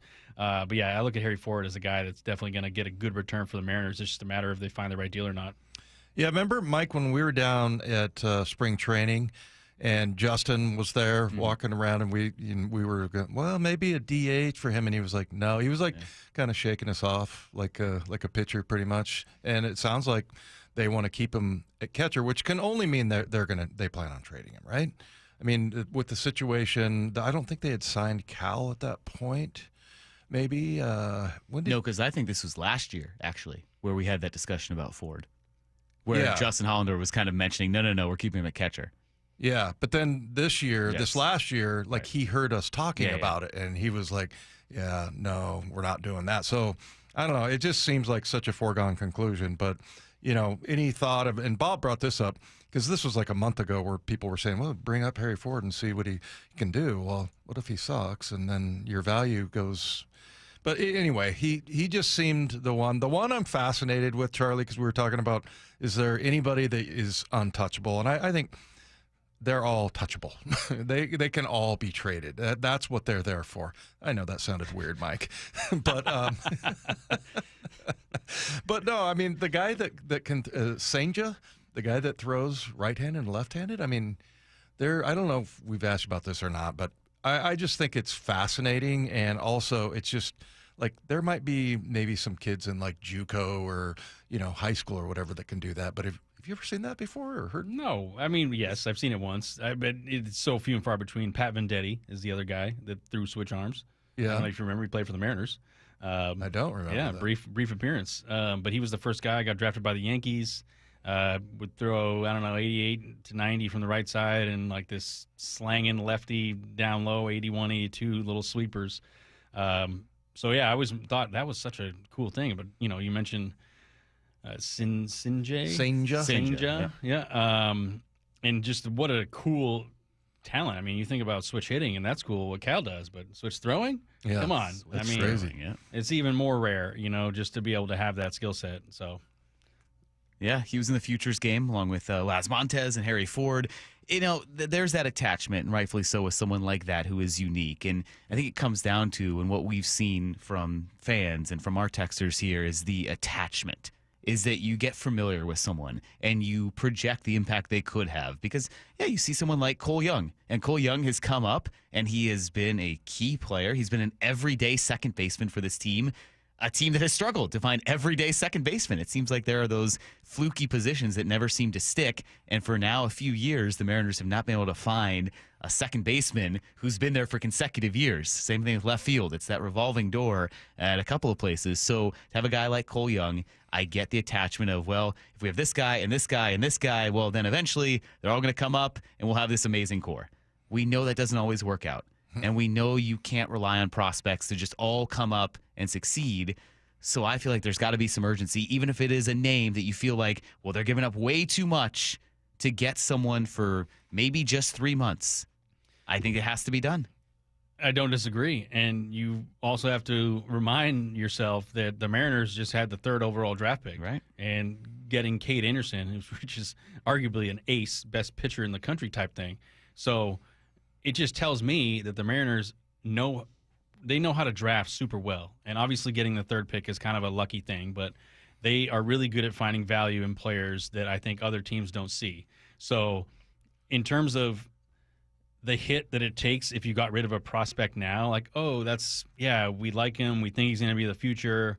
You know, he's not ready yet, but he's got all the tools and the makeup. You know, yeah, maybe on paper if we get a rental and we got rid of this guy, it doesn't look good.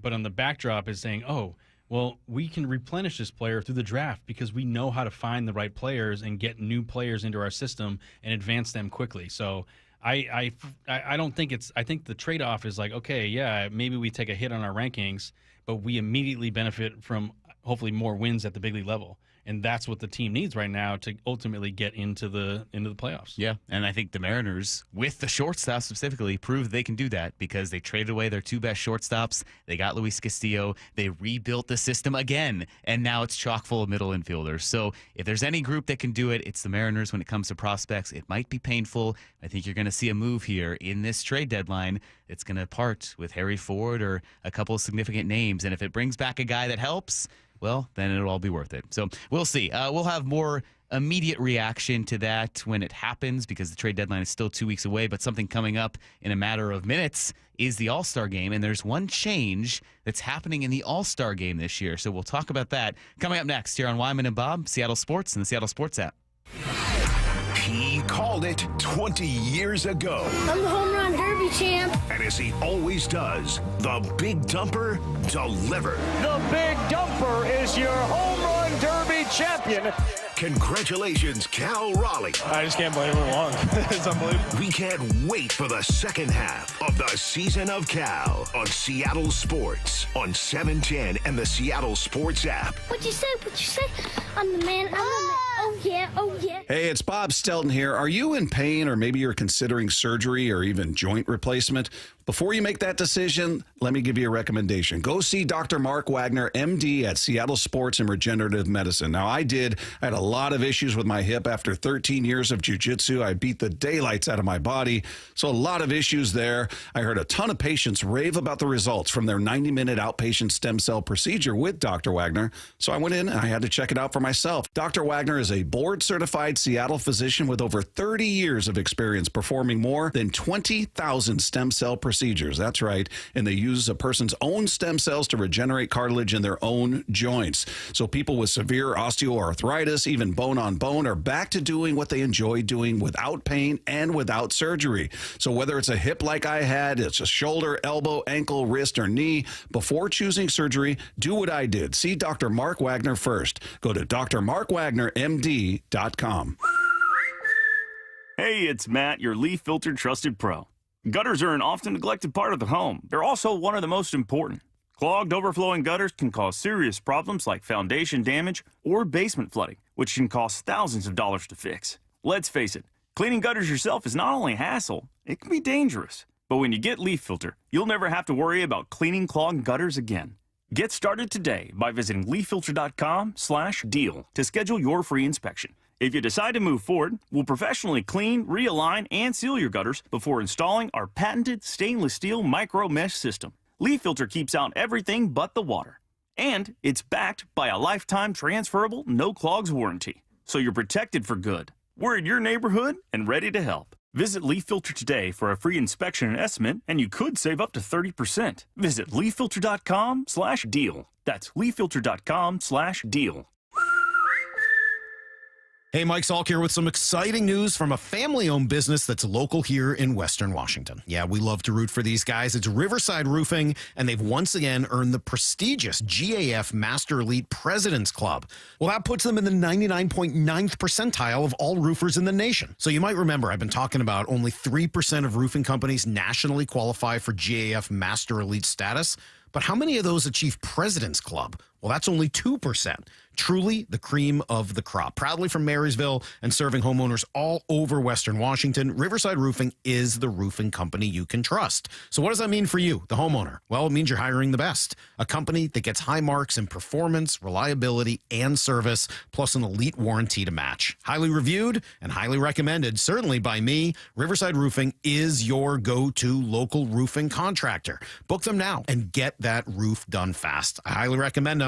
Go to riversideroofingllc.com. They are the roofing company you can trust. Mike Rowe here with a quick question. Have you noticed cracks in your drywall, chimney, or exterior walls? I hope not, because if you have, they could be indications that you've got a much bigger problem with your foundation. That's where Groundworks comes in. They can honestly assess your situation and create a plan to stabilize your foundation. Schedule your free inspection at groundworks.com/row. And while you're there, check out my latest dirty job. It's a good one. Licensed in all states where work is performed. See website for details. The home of the Mariners, Seattle Sports. Cal swinging a drive, deep to right field. Every pitch of every Mariners game is on the Seattle Sports app. Hey, Brock Hewitt here for my friends at PCF Group, or People Come First Construction Group, and that's exactly what they did when we made the call a couple years ago. We wanted to redo our outdoor space, wanted to add a deck, an outdoor living, a television, and a kitchen. And PCF Group, wow, they more than delivered. And if you're interested in building a stunning outdoor area like we did, I cannot recommend them enough. Reach out before the good weather arrives, and their schedule, well, it's going to fill up. So whether you're looking for a complete outdoor living space or a very specific project like an underdeck ceiling, deck, patio cover, railings, PCF has you covered. Design now and pay later. In fact, get 12 months, no interest and no payments, and up to $6,000 off and a $1,000 Amazon gift card. Request a complimentary design and estimate consultation at 425-629-8476 or project ideas. Explore photos at pcfgroup.com. That's 425-629-8476. Hey, it's Mike Rowe. If I have a choice, I like to do business with companies that actually stand for something. That's why I switched from Verizon to Pure Talk. No offense to Verizon, I'm sure they stand for something. I just don't know what it is. Pure Talk, on the other hand, is a veteran-owned company that supports our military in a big way, and I appreciate that.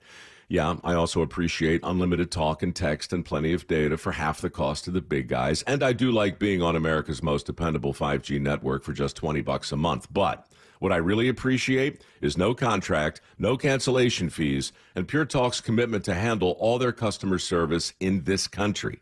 I saw it for myself.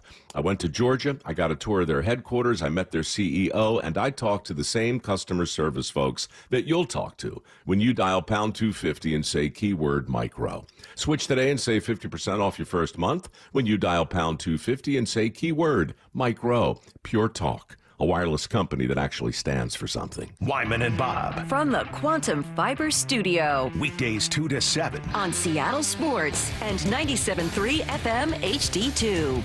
All-Star game coming up in a matter of minutes. We'll turn you over to it starting at 5 o'clock. Coverage begins, then it gets going slightly after, sometime after 5 o'clock. It's too bad we can't air some of the things that are said during the break. We can talk about what we were talking about now in this break, about all the funny names. Not all of it, Mike. What'd you say, Matthew? Like what, Dave? Give an example, You're Dave. trying to get me in trouble. Maybe. Yeah, you're not supposed to do that. You're supposed to help me. That's actually part of the job. Check my contract. Yeah, all right. Well, and Matt could also then just bleep out what you said. So he can control it, and then he has the power to get rid of it. Yeah. So he can lead you down that He's path. good at bleeping things out. Okay. So what we Some were getting people aren't at... so good. Thank you. So, go ahead, Mike. What we were getting at as well is Dave had the same complaint. So this was an off-air discussion. Dave, you had the same complaint that I did yesterday, that there are just no names that we're used to anymore in the first round of the MLB draft. And so then these two gleefully informed him that I said the name of the Padres draft pick, number 25 overall. Cruz? Kruz. Schoolcraft. Now, to me, if you're just reading that down, quickly glancing through the names, Kruz, that's Cruz to me. I don't care. I don't care how it's pronounced. Kruz is Cruz. Mike, you stick with it. I'm on your side, man. When he makes the majors, when he makes his debut for the Padres, and the Padres come to Seattle, I'm going to go into that clubhouse and say, hey, ever thought of saying your name as Cruz? You think that hasn't happened before? Yeah, I know. He's probably been called that before. There was the one day where we were just telling this story too, but there was a guy with a very complicated name, the pitcher. Who, Julio? No. Because after I just called Julio Julio, I was like, there's no way I'm going to take this one Cam off. Schlittler. Okay, thank you. I can say that one. See, okay? I can't even say it. Yankees Not even pitcher right now. made his debut. Yeah. So that's why we brought that up. And then you informed all of us that you said that name about 20 times on the postgame show. Yeah. Oh, so you're a pro. Roughly. You got it done. You know, I know how to pronounce it the correct way. Oh, you know. All right, I mean, Like here, you can host. Bush, I'm going to send this over here. All right, so while we still have a few minutes, on the All-Star game tonight, the one thing you're going to see, and it is an exhibition, so it's cool to see like Cal Raleigh take a few at-bats. Brian Wu will throw an inning. You know, we don't really know if Andres Munoz will pitch. He didn't get to last year because the nature of the relievers and how starters go in these games. You try to get every starter an inning. Brian Wu should pitch, and he's on turn, too, because he last pitched on Thursday. But one thing you will see is the ABS system, the automated ball strike system. We saw it down there at spring training. Yeah. It is a pretty seamless, fluid process. But it's unnoticeable. It really is. It really is. It's cool to see it, and it happens so quickly.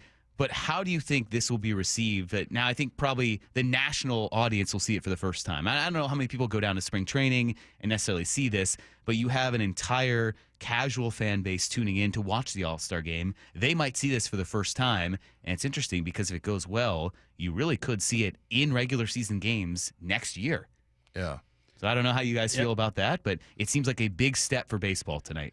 Yeah, I'll disagree with you. I actually think it is noticeable. Oh, really? Yeah. Well, that's because you've been out there. Yeah, I've been out there.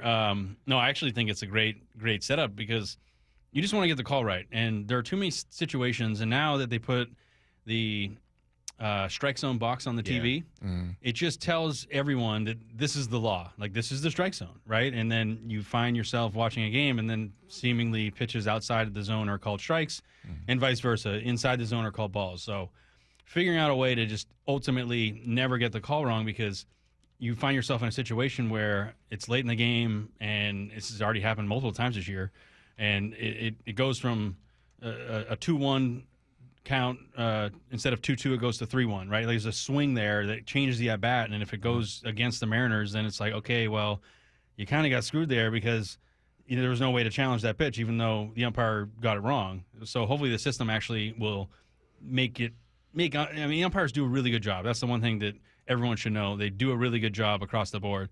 They're not perfect, but they do a really good job. So hopefully this will just allow them to never miss any calls and get everything right. And when I was in spring training and I got to witness the whole thing, I've said this before, it's like the replay in tennis. You know, like if you fire a serve and you don't know if it's on the line because the guy hit it 125 miles an hour, and of course it goes right to the system and the TV pops up instantaneously.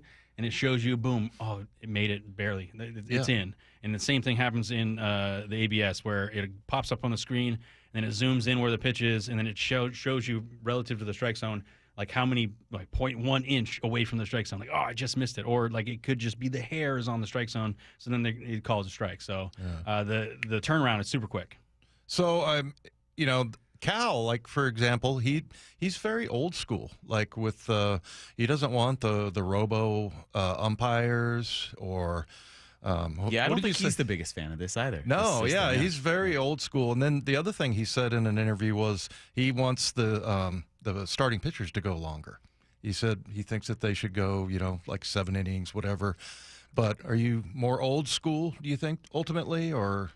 I'm on the belief now I just want to get the call right. I think the thing that as a catcher is like the one thing you can do is you have the ability to create relationships with umpires, and you're sitting right there hanging out all game, so you can talk to them, you can understand strike zones. So maybe there's a sense of him being like, no, I'd rather actually kind of let the old school way happen. So, I'm just like, I get it. It's like you want to stay old school, you want to keep it the way it is, but ultimately we're in a place today in sports where getting the call wrong is just like not acceptable. You know what I mean? Yeah. It's just not acceptable. Just because you have the so much technology. evidence, you can see it clearly on a replay. You know what's going to be funny though is to signal that you want to review, and it can only come from the batter, the pitcher, the catcher. And so the batter, they usually they tap the helmet. And we saw that in spring training. I feel like someone's going to forget now after the All-Star game, try to do that during a regular game, and then the ump will think they're being shown up. That happened. Now, maybe he said he didn't do it intentionally, but Taylor Walls of the Rays, he got ejected from a game this year because he didn't like a call. He tapped his helmet, and the umpire, a bit of an ump show, like, no, you're showing me up, and he ejected him. And Walls like, no, I was just adjusting my helmet. So someone's going to do it tonight, and it'll be fine because you can challenge that way. That's interesting. And then what's going to happen on Saturday or Sunday, they'll get into the flow of a game, and they'll just instinctively tap, and then, nope, they'll get thrown out. So that's the one thing I worry about. If you do it now in the middle of the season, I doubt that will happen. People adapt remarkably well, but I want to see it go smoothly tonight, and I would love to see this take hold for next year. Because you're right, if it's smooth, if it's fast like that, and it goes quickly, I think it'll be a great process there. So we'll see. That's all coming up. Guys, that's it for us. All right. A lot of fun. Charlie, 2 days in a row. What a treat to have you in here. So, just excited to see appreciate it, man. Some big dumper, maybe a homer tonight. Maybe a double or two. Yeah. You know? MVP for Cal? I mean, he's going to get at least 2 at-bats.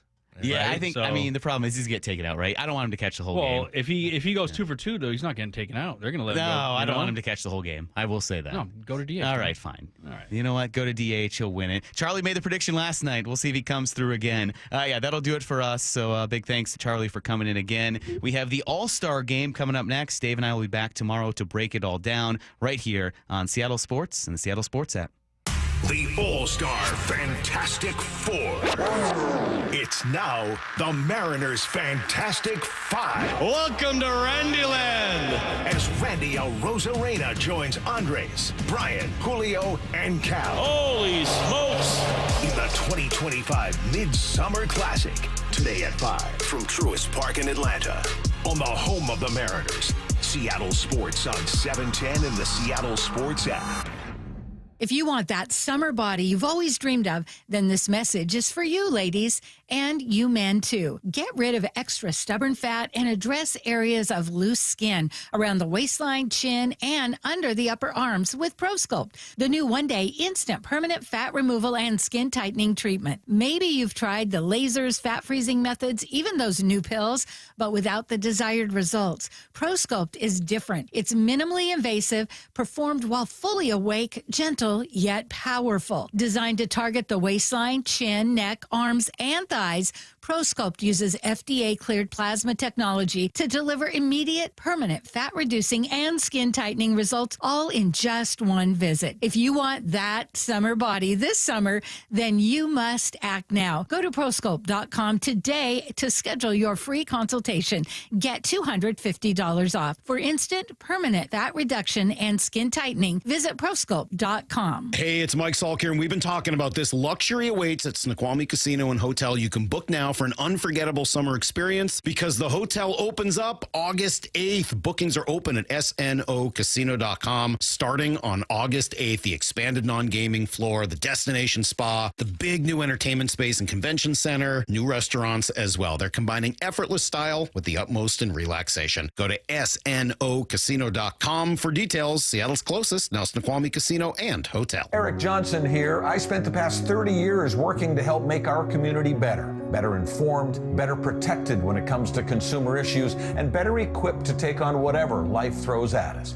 That's why I love the free Washington Accident book series from Davis Law Group. These books keep us better informed about the law, better able to protect ourselves on and off the road, and better off when all is said and done after an accident. Chris Davis didn't have to write these books. He did it because he saw a need. People who were in accidents or other legal situations didn't know what to do, what pictures to take, documents to request. Only a tiny fraction of the people who get these 3 books will ever become clients of Davis Law Group, but that's not the point. Chris wrote them because it was the right thing to do. The free Washington Accident book series is a must-have for drivers who want to be prepared for whatever the road might throw at them. Get yours at WashingtonAccidentBooks.com. bump letting you know the Employee Pricing Plus event is on at West Hills Chrysler Jeep Dodge Ram. The 2025 Ram 2500 is a beast with class-leading torque and towing. But don't sleep on the new grille, LED lights, and tech upgrades. On sale now for $9,000 off MSRP. Subject to credit approval. Offer ends July 31st. West Hills Chrysler Jeep Dodge Ram, part of the Hazelwood Auto Group. Hazelwood has it! Hi, Zoe Saldana. Welcome to T-Mobile. Here's your new iPhone 16 Pro on us. Thanks. And here's my old phone to trade in. You don't need a trade-in. When you switch to T-Mobile, we'll give you a new iPhone 16 Pro. Plus, we'll help you pay off your old phone up to $800, and you still get to keep it. There's always a trade-in. Not right now at T-Mobile. I feel like I have to give you something in return for karma. That's okay. I don't really have much in my purse. Oh, let's see. Hand sanitizer. It's lavender. I'm good. Seriously. Let me check this pocket. Oh, mints? Really, I'm fine. Oh, I have raisins. I'm a mom. Wait 1 sec. I've got cupcakes in the car. It's our best iPhone offer ever. Switch to T-Mobile. Get a new iPhone 16 Pro with Apple Intelligence on us. No trade-in needed. We'll even pay off your phone up to $800. With 24 monthly bill credits, new line $100 plus a month on experience beyond finance agreement $999.99 and qualifying ported. For well qualified plus tax and $10 connection charge. Pay off via virtual prepaid card allow 15 days. Credits end and balance due if you pay off early or cancel. See T-Mobile.com. Still getting around to that fix on your car? You got this. On eBay, you'll find millions of parts guaranteed to fit. Doesn't matter if it's a major engine repair or your first time swapping your windshield wipers. eBay has that part you need, ready to click perfectly into place for changes big and small. Loud or quiet, find all the parts you need at prices you'll love. Guaranteed to fit every time. But you already know that. eBay. Things, people, love. Eligible items only. Exclusions apply. A SoFi personal loan is here to help you achieve something once thought impossible, overcoming high-interest credit card debt. Walk the tightrope of your finances with one low, fixed-rate monthly payment, no fees required, and as soon as the same-day funding. That's right. Pull off your own debt-defying stunt with a SoFi personal loan. Visit SoFi.com/trick to learn more. Loans originated by SoFi Bank, N.A., member FDIC. Terms and conditions apply. NMLS 696891. The countdown is on. Just 8 days until Seahawks training camp. On the home of the Seahawks, Seattle Sports. 710 KIRO AM Seattle and KIRO FM HD2 Tacoma. We now join our regularly scheduled programming on Seattle Sports. Seattle Mariners, it's the big dumper, the Derby champ, the catcher, Cal Raleigh.